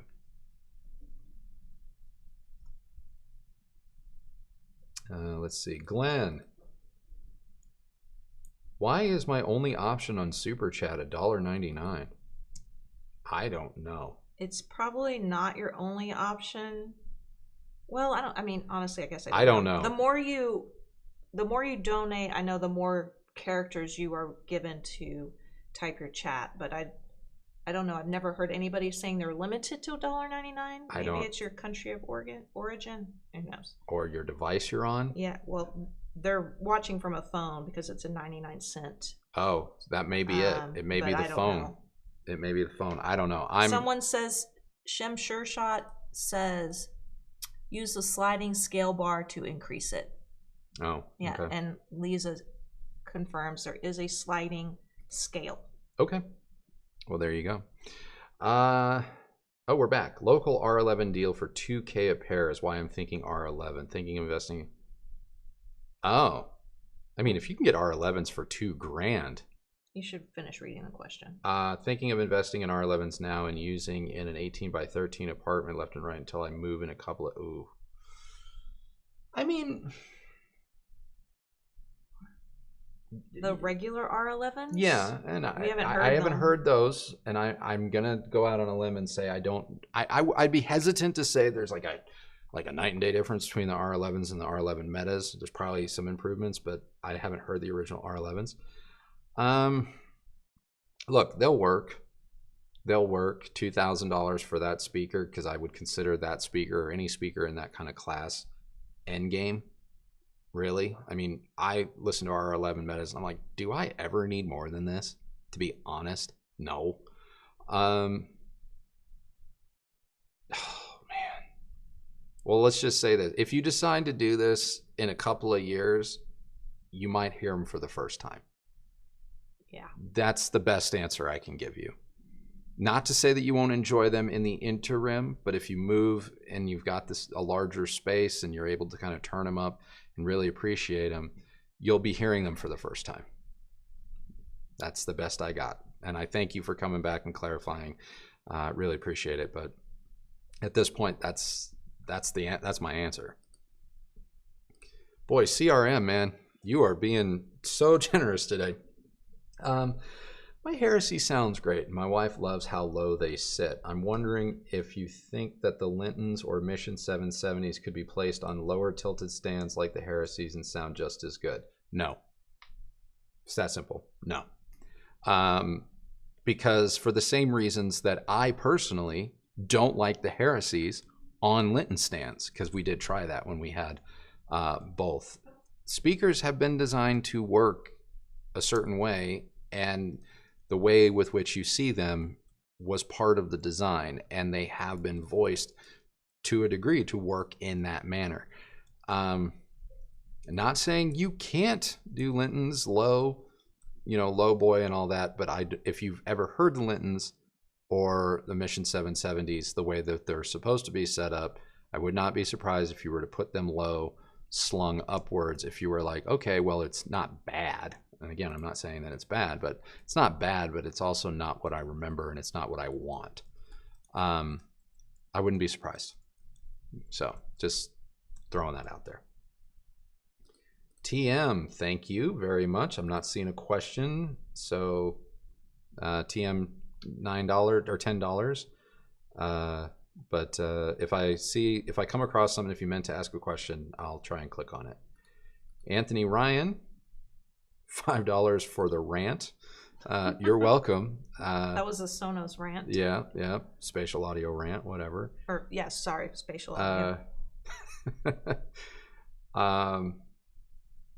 CRM wrote, the Sonos gang were having some major buyer remorse. I really hope not. I was just kind of surprised that how people didn't really pay attention to what I said, because as soon as I started literally copying, pasting literal sentences that were in the script that I did say in the video in the comments, people were like, oh, I must have missed that. But that's not my fault.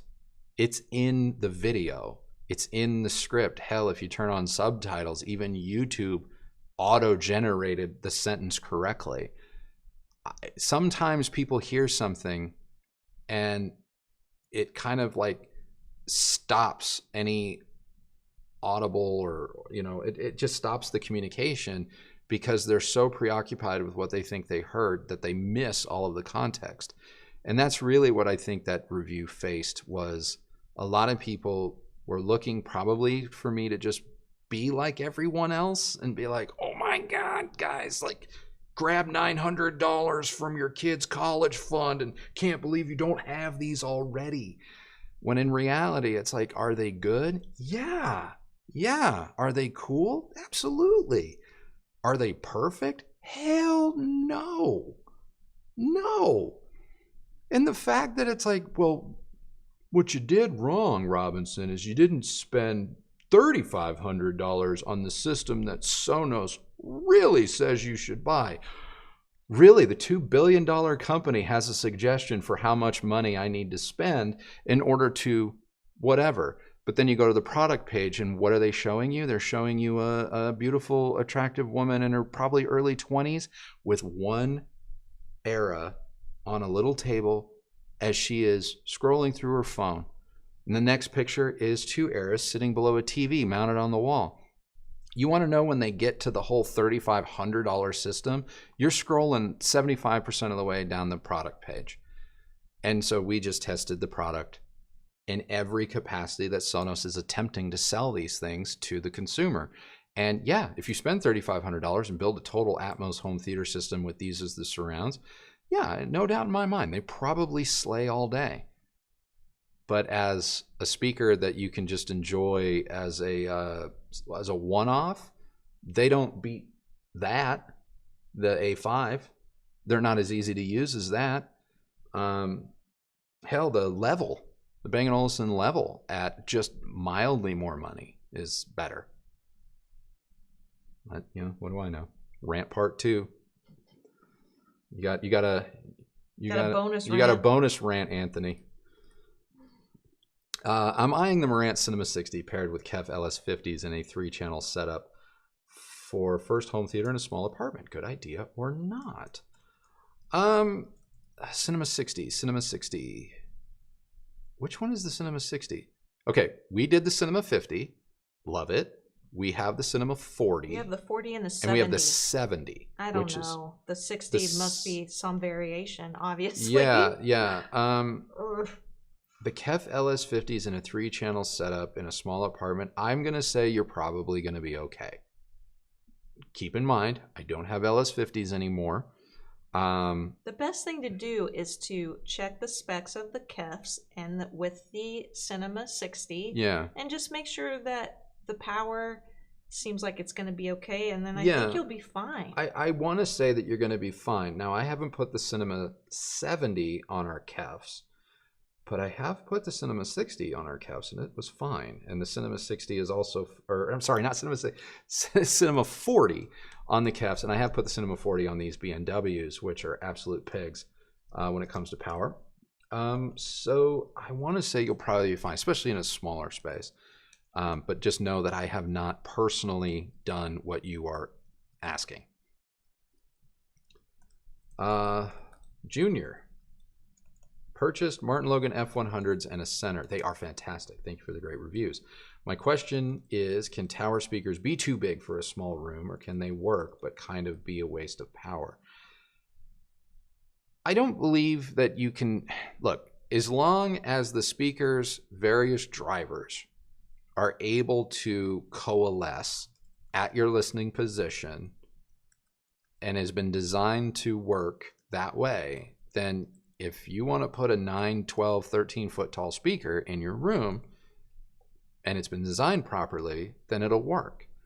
Where you run into problems, I think, is sometimes all of the various sounds, especially from two different speakers, they're not able to fully come together if there's just not enough physical space between either the speakers themselves or the speakers and you or the driver. And so you just kind of have to really look at the white papers, the manual, the product brochures for whatever it is you're considering, because they literally will tell you. And if you fall within these parameters, it's going to work. It's going to work. And you can make art. I mean, hell, I forget which Absolute Sound writer it is, but he's got like 7 foot speakers, 7, 8 foot tall Wilsons in a room that is maybe the size of my rug, 9 by 12 or whatever. But they work because the speakers have been designed, to time align and angle and all of that. And so no doubt they work. Now, do they look massive in a small space? Absolutely. But that isn't to say that they don't work.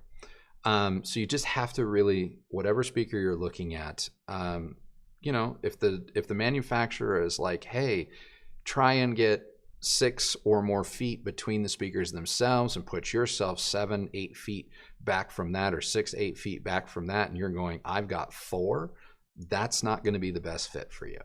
Not to say that you couldn't, I guess, make it work, but a lot of times what I'm seeing in these photographs in people's systems is the fact that they technically don't have the physical space to set the speaker up in the parameters that the manufacturer is suggesting. So they end up with these speakers like 2-3 feet apart from each other, almost to the point where they're touching. And then they're like, oh, it's got great center image. No, that's all it has is center image. You haven't heard the speaker yet, And so that's just kind of the thing that I try and caution against is it's not that big speakers can't work in small spaces. It's just that sometimes a big speaker likes space to breathe. So, there we go. Let's see here. Dwayne, thank you so much for joining us on our stream, and you too have a great day. He probably left like 20 minutes ago because I was rambling. Nestor, thank you so much. Appreciate it. All right. Oh, ABX Audiophile, we were talking about you earlier. We were talking about you. I don't know if maybe your ears were burning and that's what got you, or maybe someone ran off, told you to tune in. Cheers, peeps. Looking forward to the A6 review. Exciting stuff. Love y'all. Well, thank you very much. Hello. Love it. If you're still here. Yeah, thank you very much. We were actually talking about your Axpona coverage earlier in the stream and some of the funny things that you had to say. And so thank you for the entertainment. Oh, jumped on me. Boss is letting me know, and by boss I mean Katie, our dog. She's letting me know that we have about 15 minutes left before she's going to need to go do some business. Luxman L507Z versus Technics R1000. How do the two brands differ in sound? Which would you pick? I can't actually help you here. I have not heard that Luxman, and I have not heard a Luxman outside of a retail or show space. I have no personal in-home experience with any Luxman product, period. End of story. So I'm picking the R1000 because it's known to me, and I still have a lot of trouble finding things that I'm like, it's better than that, because that piece is so good. And it's not for a lack of trying as far as getting Luxman for review. They're willing to send us something, but they want to have a level of say and control over how we do our review and what we show, what we link to, that we just don't. We don't grant that to anybody. Yeah, so that has been the holdup, unfortunately. Yeah.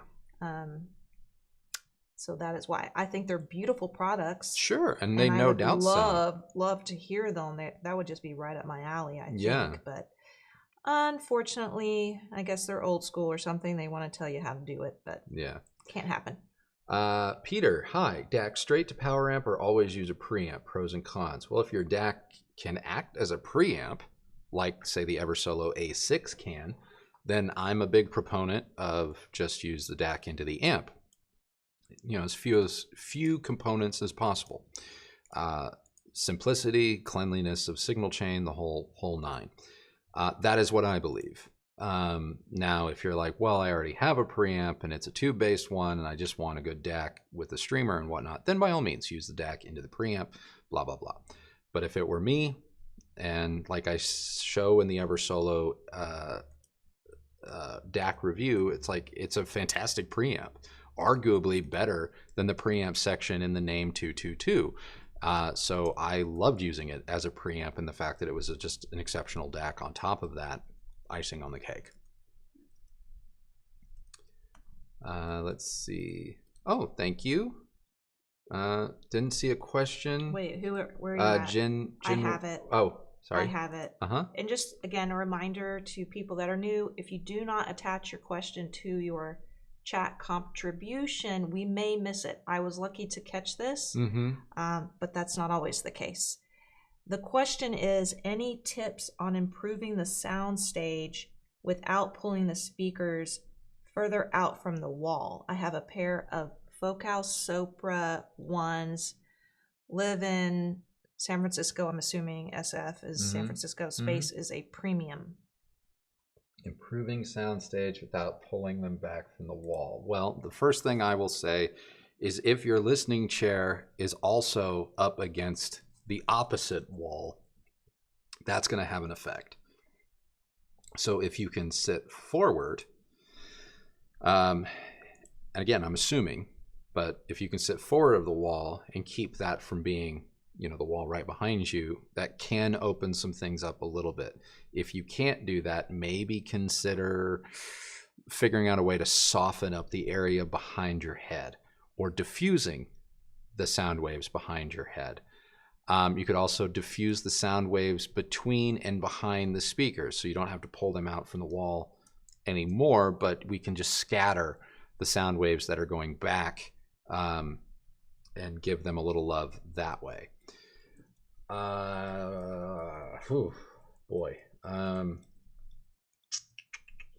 Play with toe in. If your speakers are kind of toed in towards your listening position, maybe start kind of angling them so they're more straight ahead. That tends to open some things up, but you may lose some of the pinpoint accuracy that maybe you're already a fan of. I don't know.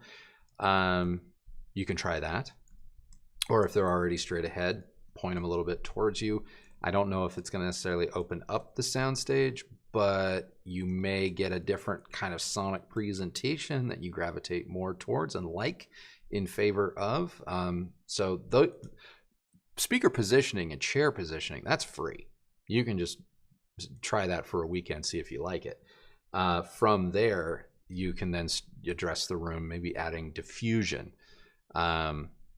Again, GIK Acoustics, they make affordable diffusion products. You might want to try those behind your listening position and behind the speakers themselves, or between the speakers themselves, can also help. I'm not going to go so far as to say it's going to unlock everything and just make it seem like your room doesn't have boundaries, but it can help.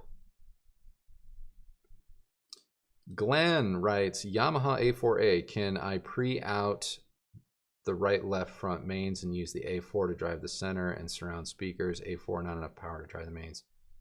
Carver Silver. I mean, if you A4A has preamp outs, I don't call it. Look, if it has preamp outs, you do not have to use all of the preamp outs to use one of them. So yes, you could mix and match. You could just run right and left preamp outs to a separate amplifier to your speakers and be fine and use the, I mean, they're able to mix and match. So you should be fine. The only time that you couldn't use the receiver to also power other speakers is if that receiver has like a preamp only mode. Like say, for example, the Marantz Cinema 40. You can have the power amp on, you can have the power and the preamp outputs on at the same time, or you can just have the preamp only mode. So if you were to click that by mistake and then plug your surrounds into the receiver and go, I'm not hearing anything, you'd have to go into the menu and just make sure that you're not in the preamp only mode. But you should be able to mix and match. Every receiver will allow you to do that. Henrik, Dali, Rubicon, LCR, what receiver is best? Have Denon, but want HDMI. Okay, I don't know anything about those speakers, unfortunately, because I always want to help you guys. I don't know anything about those speakers. I can't tell you what receiver is best. You want HDMI 2.1? I have to imagine any of the new Denons, if you like that sound, the 2023 models are going to give you the same Denon sound that you're used to, but give you the ability. So maybe just buy the equivalent of what you have in the modern era. If you're looking for alternatives, I can't imagine Onkyo RZ70 coming up short on Dolly speakers in terms of power. I can't imagine the Sony 5000 or 7000 ES coming up short in terms of power. So those would be my recommendations. Let's see. Oh, I think I am. Oh, we got LT. He became a member. Thank you. And guys, I have caught up with everybody. Hold on, just gonna click the live chat. I have caught up with everybody. So this is what we're gonna do. Don't super chat anymore.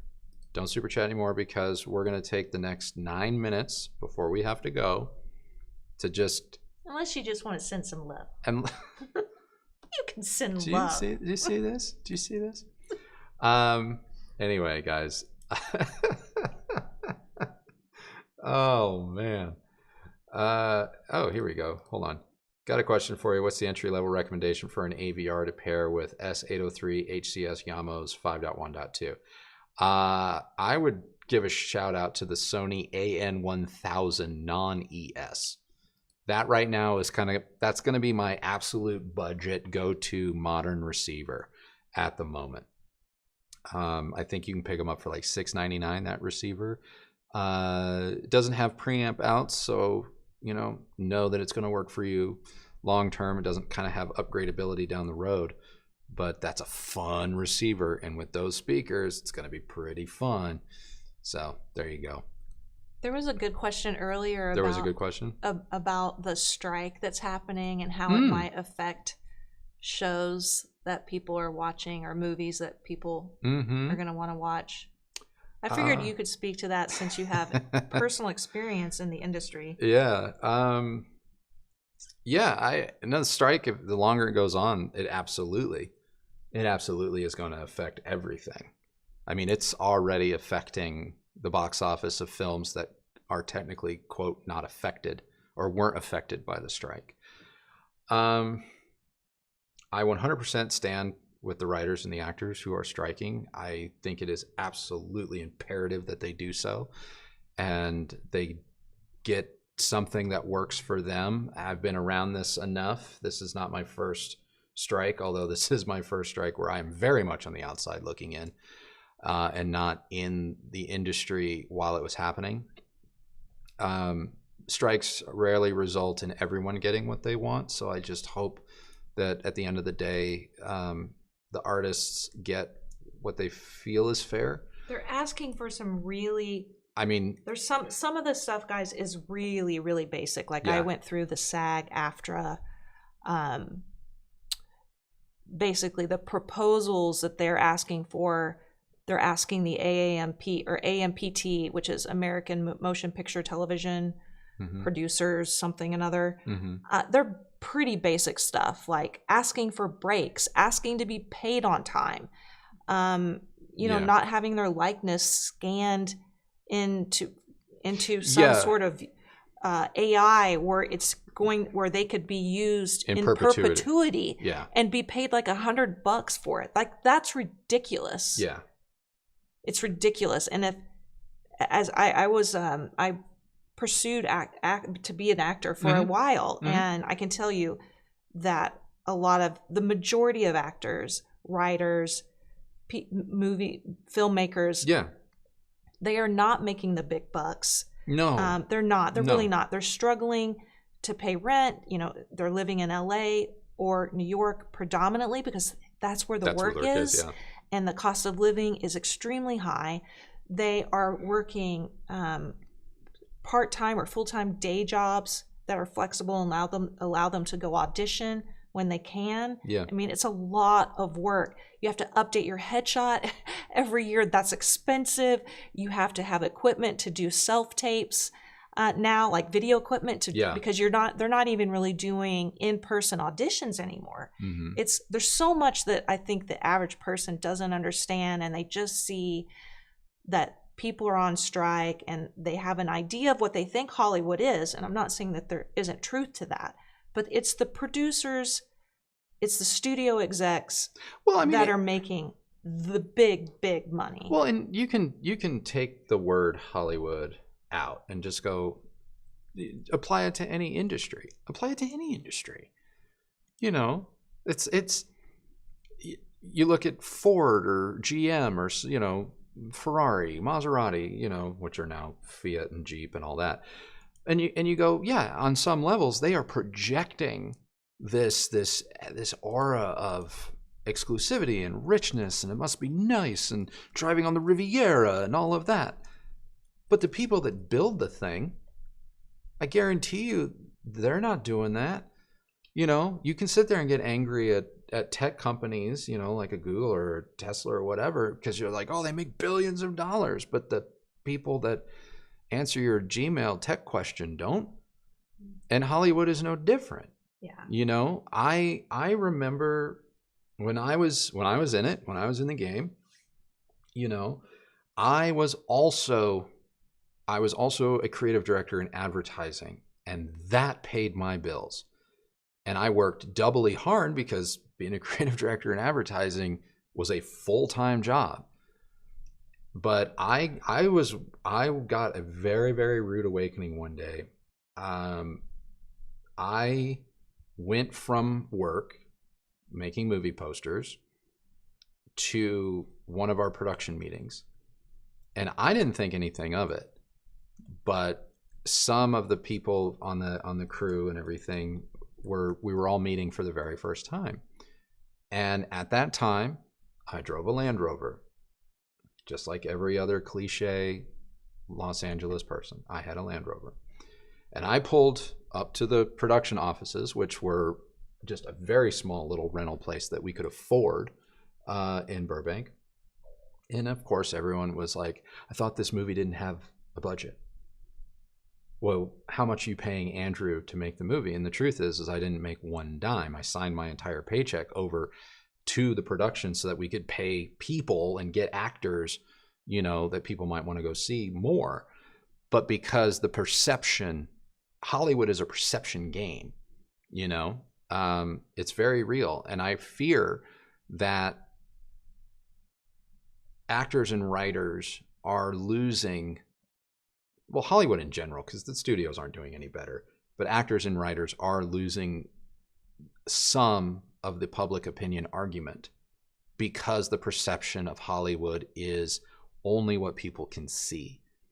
And what you see is a red carpet, gowns, people that seem out of touch with reality, going on television, being fabulous, being on a yacht, being on a boat, and now they have the nerve to stop working because their life is unfair. But also keep in mind that those red carpet appearances are part of the P&A budget. Like they are contracted, contractually obligated to show up to these events, right, to promote the film. That red carpet stuff it's the movie. It's part of the movie. They probably don't want to be there. It's part of the movie. But even if not, but that's what the perception is. And those criticisms on some level are fair. But what those criticisms fail to recognize and acknowledge is that there are tens of thousands of other people that allow for tens of people to be at that level. And the tens of thousands of people are the ones that this strike is actually trying to benefit, because the tens of thousands of people are the ones that technology, AI, and just the way the system has been non-negotiated since the 60s has marginalized and is ultimately, to be perfectly frank, looking to get rid of. And I am all for new tech. I am all for new tech. I am all for advancements and convenience and all of that. Hell, I'm the guy in the hi-fi space that's like, put HDMI on everything. And people are like, you're an idiot. I get it. But there's certain things and acts of expression that need to remain human and need a human to create, emote, and be a part of the process, because we are already too divorced from one another on a human level without the stuff that's coming. Like, we're already at arm's length from each other. We already we are already disassociated from one another. It's only going to get worse. And we can't disassociate ourselves from art, because as much as maybe some people don't look at art the way that people who are really into it look at it, nevertheless, art and entertainment are one and the same thing. And for, I would say, the vast majority of culture on the planet Earth, art has been a universal communication tool. And when you outsource that to a robot, you lose culture completely. You lose control of your own culture. You lose control of your own message. You lose control of your own emotion. And that's why, like, even us with a YouTube channel, you know, like brands, if they want to do a brand deal, like, we have language in the contracts that we sign with, say, like a Keeps, you know, it's like, hey, you can't repurpose my face, image, or voice using AI for any reason to promote your brand down the road. Like, we have that in our contract, and we're just YouTubers. Because, I mean, I'm seeing it already in our space. You know, YouTube, you know, people make videos based on what people are searching for, and obviously AI is a hot topic. And so you're seeing videos all over the place. We're like, I let AI write this. I let AI direct this video. And some of them are showing that it's like, it's not really works. But then there's other people that are like, no, like, this is saving me time. I let AI edit this, and honestly, the audience didn't care. Didn't even notice. So I'm going to let AI do this the rest of the way. I'm like, that's a really slippery slope. That's a really slippery slope. And for me, I can't live with that. Well, and also, I mean, even if you are on the side of the fence that you think that Hollywood or people that are in that industry are just a bunch of crybabies, don't think it's not going to come for your job. That is what I don't think people really understand. I mean, we're all going to stare this demon down. Yeah, it's like you said, it's a slippery slope. Yeah, we're all going to stare it down. If a company thinks that they can get rid of 3 or 4 positions within their organization, and let what is it called, Chat GPT or some sort of AI service handle it, they're going to do it. Yeah. So I think it benefits when I see things like this strike with SAG and the Writers Guild. These kinds of situations can have an effect on other industries. Yeah. And that is one thing that I don't know if everyone quite understands. It's just they're so quick to just want to, cry me, here's my tiniest violin over your sob story as an actor living in Hollywood. And when we're all so much more connected, and these things affect everybody. Well, yeah. It is being a part of a union could really benefit people. Having some sort of universal living wage, heck, increasing the minimum wage. I mean, $7 and something. Like, who can live off of that? Nobody. Yeah. They're going to have 4 jobs to make ends meet, and that's just, it's not realistic, and it's not a life. Yeah, and unfortunately, this kind of stuff happens on the fringes first, but really kind of take a step back and kind of look at like how many things were belly aching and crybaby stuff, 10 years ago, 15 years ago, that now it's like, oh, yeah, that did happen. And to all the people, maybe even a few here, I'm kind of vaguely seeing in the comments that are like, oh, what about teachers? You're talking to the wrong person. Because for me, like, I believe everyone deserves to be treated fairly and equally, without any hesitation or reservation. I 100% believe teachers are underpaid, 100%, and have to swallow an enormous amount of bullshit on a daily basis now, even more so than they did 20 years ago, 30 years ago, 40 years ago. And even then I was like, you guys are underpaid.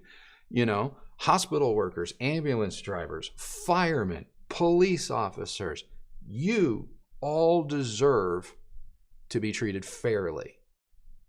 So don't think that because you look at someone with, quote, an ivory castle wanting to be treated fairly, that negates my opinion or anyone else's opinion that says, well, it also applies to everyone else. Because, like I said a moment ago, we are all going to face down this existential question. I don't want to call it a threat. I don't want to be alarmist. I don't want to be this. I don't want to be that. But we are at a bit of a fulcrum or an inflection point in art and society and communication and all of these things, where we have to decide on some level, how much of this do we want to be us? And how much of this do we want to be something else? And I'm always going to be team us, because it's better. Maybe it's not perfect. Maybe it's not as fast. Maybe it's not as instantaneous, but it's better. There's something about watching something another person created versus something like, I'll admit, I've played around with the AI stuff. It's like, show me a house with a pool and 2 cactus, and it's like, bloop, bloop, bloop, bloop, bloop. And you're like, okay, that's cool. But then you go and you actually look at an actual location or a photo of something that has that. Like, perfect example, I can create 1 million images, but then I watch a little mini documentary on a house built in the desert that's real. And you go, man, computer doesn't get it. Doesn't get it. It still can't grasp why certain decisions are made and what went into them. And that, when you lose that as an audience, as a creator, as an observer of life, when you lose that, when you're that disconnected in full, I mean, what's the point? What's the point? And that really is at the heart. It may not be everything that they're striking for, and we may not even get there, or they may not even get it. But at the core, that is what this is starting to show us. And unfortunately, sometimes the people with the biggest mouthpiece are the ones that we want to turn away from, ridicule, or be able to say, easy for you to say. Because this isn't going to affect you. Like, it's not going to affect Tom Cruise in any way, shape, or form. You're absolutely 100% right. The man is trying to lobby to make a movie in space. Boo-hoo. But no one's listening to Ronald Cruise, key grip of, you know, Teamsters 402. They're just not. And not that Ronald is currently striking right now. He's not. But you get my point. No one is... The person that brought you excellent service at your favorite restaurant yesterday, no one is listening to them when they show up on set to maybe, I don't know, be given, you know, be allowed to have water as we all burn. And that's really what we're just trying to fix. It's just basic human dignity and decency that hasn't existed in a lot of facets of a lot of business for a while. And I mean, yeah, when you think about some of the things that have come out of the studios that they've admitted in private that have gone public, where they've said, we'll just let them, we'll just hold out until they start losing their homes. Yeah. And I mean, seriously. And that's not a new strategy. No, and it's not. Way. And it's not just it's not something that corporations or studio execs that is isolated to those that genre of a work type. You know, your boss has probably said something very similar at some point, like whoever you work for, if you work for a bigger company especially. I mean, they rarely do they put forth, you know, they don't really often prioritize the people that work for them. Right. You know, it's just unfortunate. So I would just say, if you can remember that when you see stories like that, rather than think, oh, well, they have it good, why are they upset? You know, try to put yourself in their position. And I mean, I think that's a good way to live in general. Yeah. And I just saw a comment here, and I really don't want to, I'm not piling on you, Mitch. I'm not. But you do say something here, and I'm not going to put it on the screen because I'm not trying to put you on the spot, but you did say it, and it's important. If someone is a quote actor but can't find enough work to live, then maybe they should consider another line of work, because AI can't use a shovel or, you know, run an excavator. And I get the point. I get the point that you're trying to make.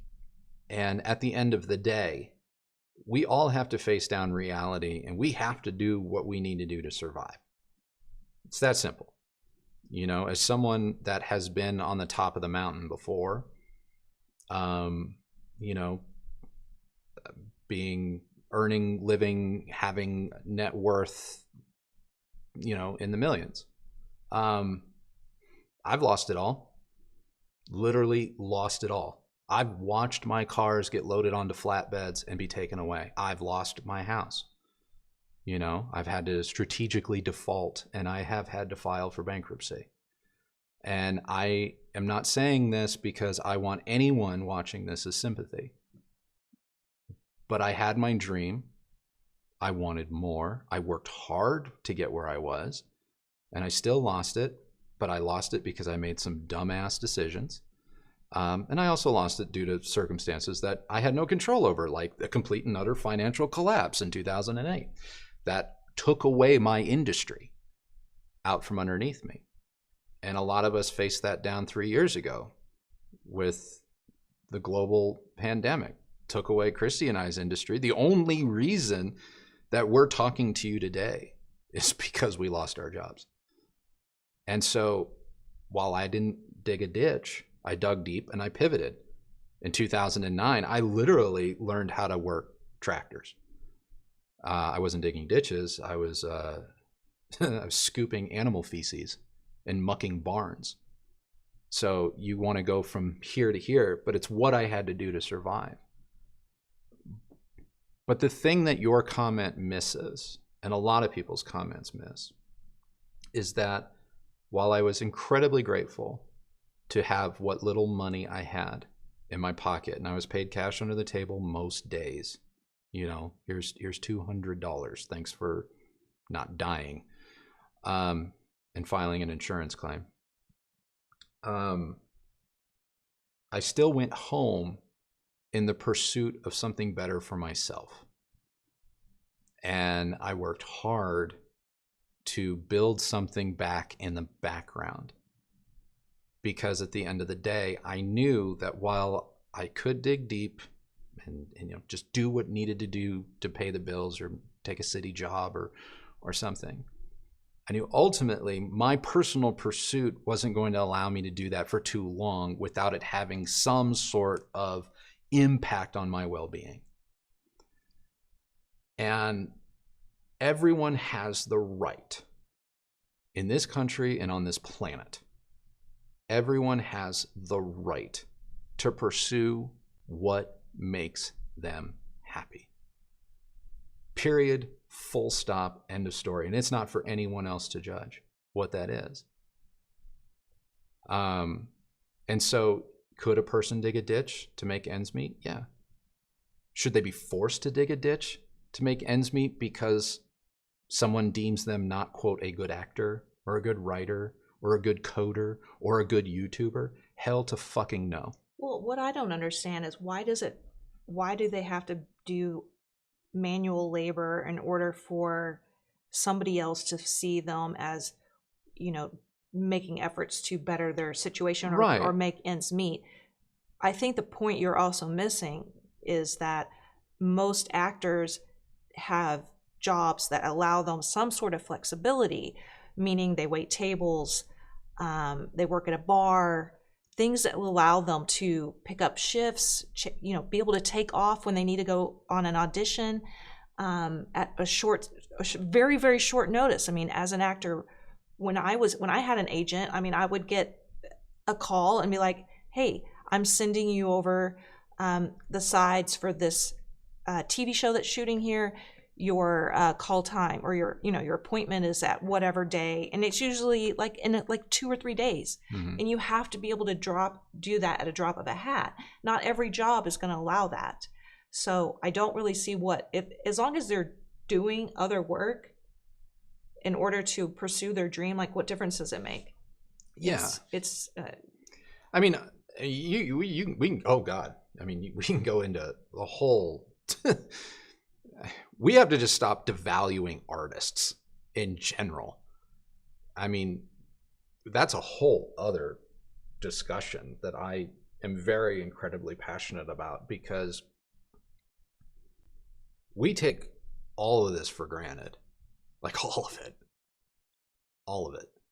The fact that I get to talk to you, you guys get to interact with me, or Kristi and I, that we even have the luxury of choice. And we have so much choice and so many talented people that are so capable of creating whatever we want, kind of whenever we want it, that we have stopped recognizing the effort that it still takes to be creative on demand. You know, it's like, it's just so funny to me sometimes when, you know, it just hurts a little bit when I see people where it's like, I know people don't mean to devalue other people, but because maybe it's just a lack of an ability to relate or an understanding of one person's way of going about something and being different from someone else's. I also think it's a little bit of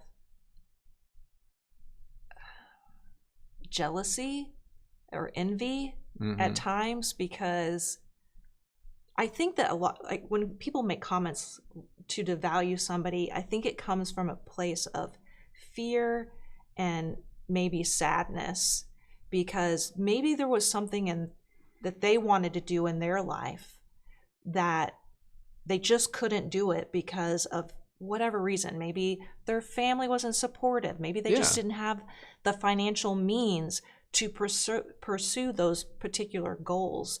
Maybe they had a family to take care of, and it could be anything. Yeah. But I often find when people sort of bite like that, it's not because they don't understand or can't put themselves in somebody else's position. Mm-hmm. It's just because they weren't able to do it for themselves, and so you shouldn't be able to either. Or if I had to pick up this really hard job digging a ditch and I couldn't go become a musician, like that was my dream, then I don't want to see anybody else be able to do it either. And that's just human nature, but it's also sad. But it does, I think that's where a lot of times it comes from. Yeah, it's definitely, there's an aspect of that fuels a lot of what we're seeing and hearing, and a lot of things in general. I'll tell you this much. I don't pretend to, I don't know shit about shit. I've been through some stuff though. And I can say beyond a shadow of a doubt that the worst thing you can do in life is at least not try. So if you are someone watching this who feels like maybe your time has passed, or you spend some time at night alone in your thoughts going, if only I had done blank, or I wish I would have this, or I wish I would have not listened to so-and-so, I wonder what could have been. Don't ever play the what if game, because you will always lose. Something I learned probably around 19, when a lot of my friends were killed. Don't play the what if game. It's designed in your mind to lose. Wake up every day and just do the thing that puts that question out of your mind, and readjust what success is for you. Because if success is what you see other people have, know that that's not unobtainable, but know that it's unrealistic to go from start to finish. Because when you look at anyone that you may see on TV related to the strike, or just in general, and go, must be nice, they're at the finish line. And we're ignoring the marathon they ran. And so never compare yourself to someone at the finish line exclusively, but compare yourself to the person who's 10 minutes ahead of you. And then you'll go, well, that doesn't seem so daunting. That's not too difficult. And in fact, maybe they can tell something to me that they did yesterday that I haven't done yet today, that will get me to day 4, and I can leapfrog the lesson they learned day 3. Pick things along the way. Pick people, especially. Pick people, because AI can't do this for you. Pick people along the way of the journey. Like, the finish line is Tom Cruise, okay, fine. Or it's Christopher Nolan, or it's Steve Jobs. I don't know. Whatever you want to do. You want to be the greatest house builder, Frank Lloyd Wright, that's the end. Although he didn't build the most structurally sound houses. But then realize, like, who's 10 minutes in front of me? Who's 1 year in front of him or her? Who's 10 years in front of them? And pick out the commonalities, realize what you can learn from each, and then go 1 foot in front of the other. Because if you play the what if game and you stare at the finish line, no one wants to run a frickin' marathon having never trained for it. And no one finishes a marathon having never trained for one. When we started this YouTube channel, I was scared shitless. I had no income. I had just closed my business. All of Kristi's weddings were on permanent hiatus, and all of the potential weddings we had 2 and 3 years out, they were like, how do I get all my money back? Yep. How do I get all my deposits back? We literally had no cash flow. None. And so when I sat down with all of this production gear that we used for our other job or our other careers, I'm like, I don't actually know how to make a YouTube video. So let's see what happens. And you make one, and you go, okay, well, I didn't have that skill yesterday. And keep in mind, you all didn't even see the first thing I made. You didn't even see like the second or the third thing that I made, you know, and you still haven't seen everything that we've ever made. Because, I mean, even as recently as 6-7 months ago, we failed catastrophically. And you're never going to see it. Which one was that? Jeep. Oh, God. Holy crap. We failed catastrophically. And you all look at us sometimes and go, your bar is up here. Yeah, no shit. You know, but it's only through one foot in front of the other do I have the confidence to say my bar can be here and I won't accept lower than that. But that isn't to say that someone watching me should be like, I need to either do exactly what he's doing or I shouldn't even do anything at all. No, you need to start, because what worked for me may not work for you. But if you don't start, you're never going to know. But you also have to readjust what is success for you. Because if success for you is being able to take care of your family, come home every day at 5, and you have take care of your family, spend time with them, do the little league stuff and all of that, and you have niched out the career that lets you do that, so long as you don't go to bed going, what if? You're at the finish line, dude. You have succeeded. You are rich in life. And that is what a lot of people are just trying to get to. But if you are one of these people that are like, things haven't gone my way, and I don't want things to go other people's way, you need to adjust your thinking. You need to adjust your thinking, and you need to get on the right side of your hopes and dreams. And it is okay, even if you're 60, 70 years old, to still have hopes and dreams. There are still ways to accomplish something that fulfill you on some level that maybe you've just tamped it down, because maybe when you were my age, or maybe when you were your grandkids' age, someone told you no. And I'm sorry that happened. Yeah, it is rough when you don't have the support of the people around you to help encourage you. I mean, I get that. I totally do. Just don't let it eat you up inside, and don't let it make you turn sour to other people that are succeeding in some way, or maybe they have something you wish you could have. Mm-hmm. It's putting those people in that position and making them seem bad, mm-hmm, because they've got something you don't, is just, it's not fair, and you're never gonna find any joy out of that. Yeah. And all you're doing is making yourself a victim. And at the end of the day, you can do something about it if you put in some effort. It may take you a while. Yeah. But you are the only person that can change your circumstance. Yeah. Yeah. And I think we've said, I know I've said it on this channel. I know I have.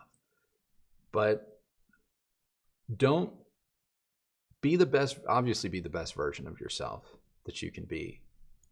But also don't be the thief of other people's joy. Don't be the thief of your own joy first.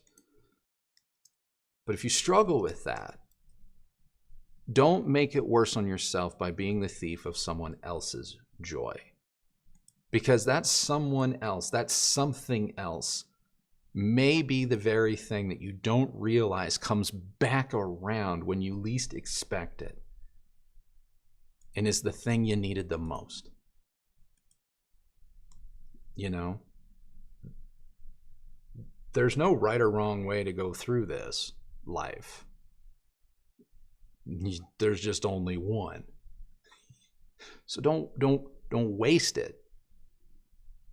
And if you want to sing, if you want to dance, if you want to paint, just paint. Who cares if you're not a Billboard charting artist? Who cares? You know? And I'm not saying that as someone that maybe some of you are watching and going, well, it's easy for you to say, you've got a big channel. I'm small frickin' potatoes. I appreciate each and every one of you guys watching this. We can't even get the Nakamichi dragon. And I appreciate so much what you guys have, just the community that has embraced us the way that we are. Because I get it on some levels. Look, this conversation, I'm gonna go out on a limb and say this conversation is not on topic. You know, it's not. And we do this kind of a lot, once a month, but in the grand scheme of things, you know, stay in your lane. No. I mean, we wouldn't be here without you. But I also think that if we have any impact on anybody, ever, I hope it's not only because we steered you in the direction of a good TV or a speaker. Yeah. My greatest feelings of accomplishment since we started this channel are things like Chris earlier in this chat saying that his family is using the system now, you know, or I let it all go and now I've never bought more music. Or when I see people that are like, hey, I've been watching you for a while and I started a channel. And then I get to see what they're creating. And it's like, that's really cool. That's really cool. And I want everyone on some level to get to that place rather than the more techie side of things.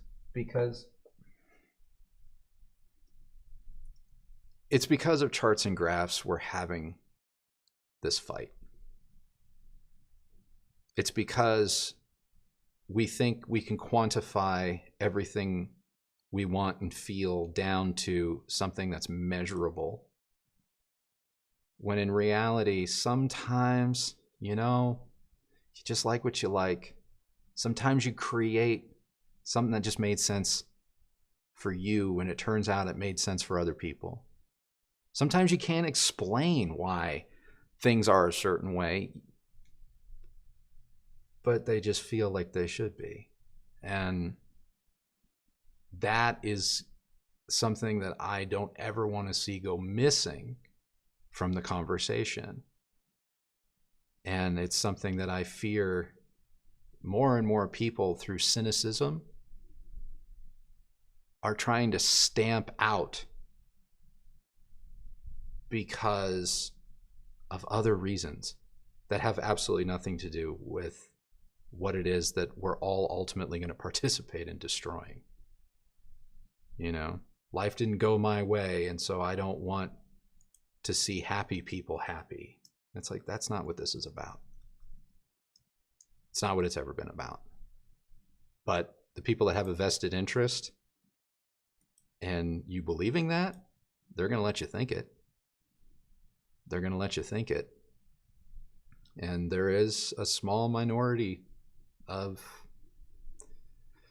thinkers out there that, yeah, they really want us to kind of go, well, he's an idiot. No, he's an idiot. And he's an idiot. And it's like, we're all on the same space rock, hurtling towards something. Well, and there's always a possibility for there to be more than one way. Yeah. And like Andrew ends every video, like the only person that has to be happy with that way is you. And that's not what he says exactly verbatim, but you get what I mean. You know, it's just the constant pitting one side against another, and it gets exhausting. Yeah. You know, it really does. And I just, it's one of the things that makes me not want to do it. You know, it definitely keeps me away from the camera. So yeah, I mean, I can only imagine as a viewer, because one thing I do, and I know Andrew does, like we don't really watch other channels in our personal space. I mean, as a viewer, I don't know if you are just obsessed with this hobby and you would find yourself going from one review channel to the next, and you're basically just absorbing all of this, like how it can't get a bit much at times. You know, I would be curious what it feels like on your side of things. Yeah. Yeah, I can't really survive. I don't last long in our own space sometimes before I'm just like, I can't do it. It's sucking all the,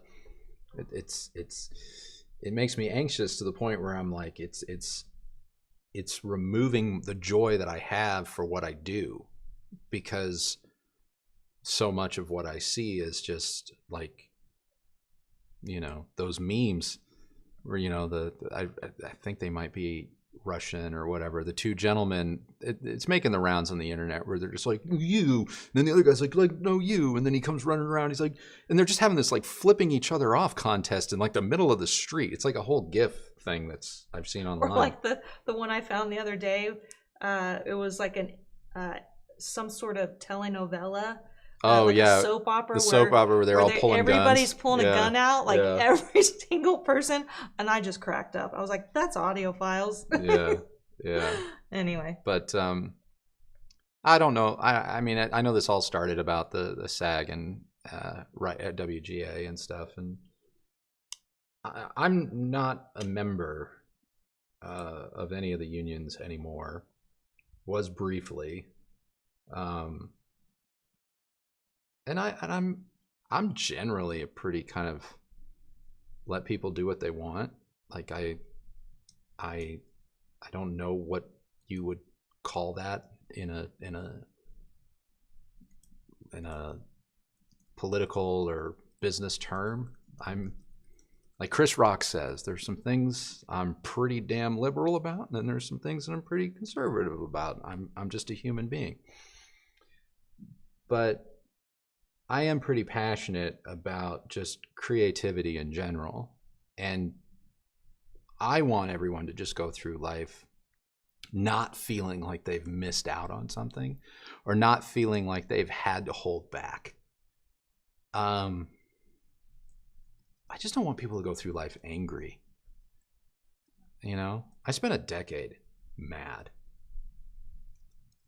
and it's so hard for me now to look back on like 17 to 28, 29, and then again in my early 30s.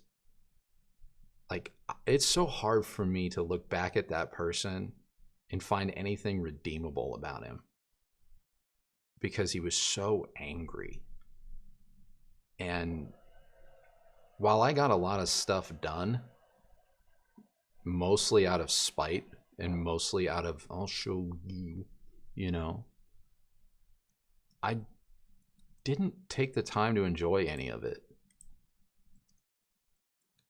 And so, yeah, like some of my biggest creative endeavors, I robbed myself of the joy. And it's taken a long time to kind of reconcile that. I can't imagine being that in that same place that I was at like 25, working in Hollywood and being creative, being a thief of my own joy, and being up against all of the new things that the current crop of creative people are up against today. You know, I mean, it was hard enough for me 15, 18 years ago. I can't even imagine how much harder it's gotten. So I just don't want anyone to go through life feeling like something has been taken from them, or something can get taken from them without them being able to do anything about it. Because I've had that happen. Oh, there's nothing worse than that. And when I heard the unnamed producer say, we'll just wait him out, that is a tactic that exists. You know, it took me 10 years to get my intellectual property back because people were just going to wait me out. And eventually, apparently, I guess I just waited them out. You know, so people shouldn't have stuff taken from them that they worked hard on. You know, everyone deserves to be treated fairly, and everyone deserves to life, liberty, and the pursuit of happiness. Damn it!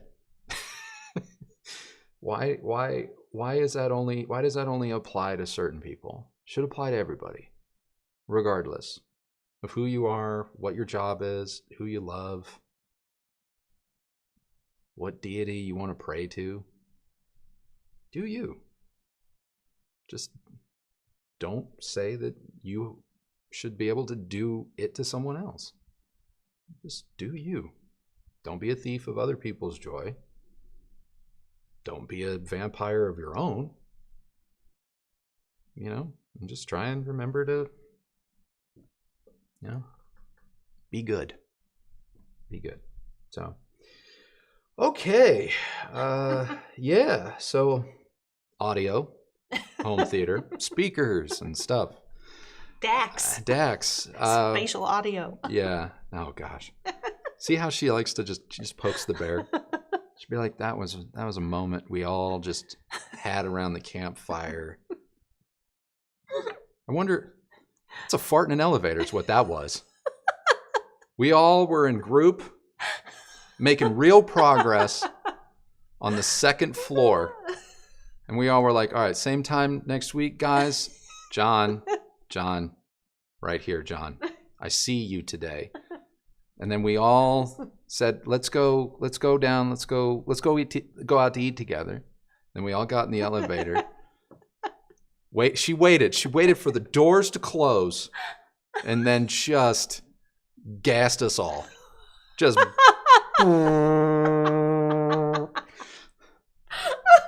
and went, deal with it. That happens here. Oh man.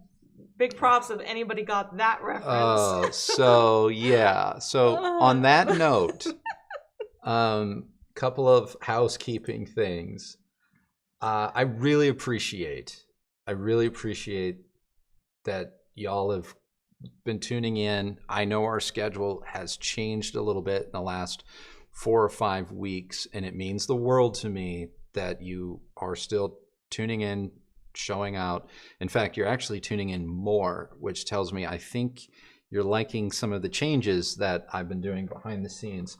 And there's more, but I just want to say that I can see it, I appreciate it, and I thank you all so very much for watching and continuing to tune in. We do have a new video this Sunday.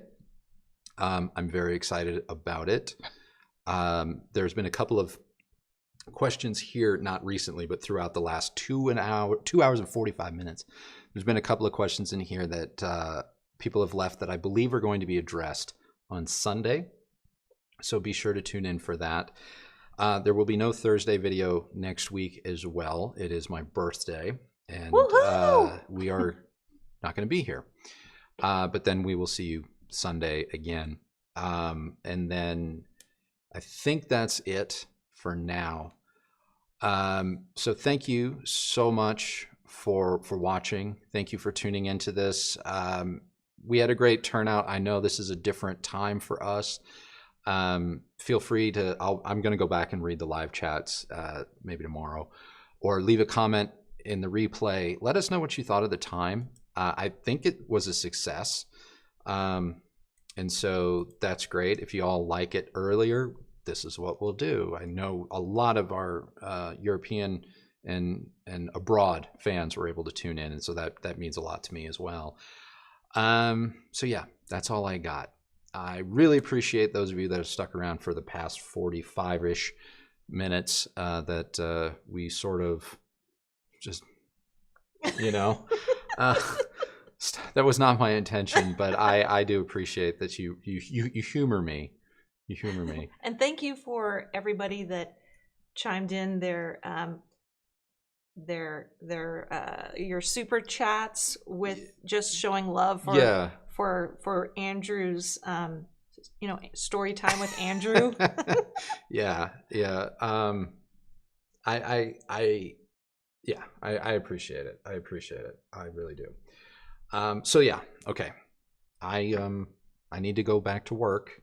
We have to take the dog out. We have to take the dog out. I'm actually not done editing Sunday's video. It's been taking me like 3 or 4 days now to edit the videos, whereas it used to take me about 1.5, because I'm just trying to give you a better experience. So anyway, I got to finish that because we got other stuff we got to get rolling on. All right, we'll sign off. All right, guys. So that's it for me today. Thank you so much for tuning in, for watching. Remember, the only person who has to like the sound of your system is you. And me. And you have to be validated. I'm kidding. She's kidding, but yeah. So thank you guys. I want you all to have the greatest rest of your day and Friday, and we will just have a great day until we see you again on Sunday, where I can wish you another great day. But then until next time, thank you so much for watching, and don't give up on your dreams. Yeah, it's never too late. One foot in front of the other. That's all it takes. We'll see you Sunday, guys. All right. Bye. Bye.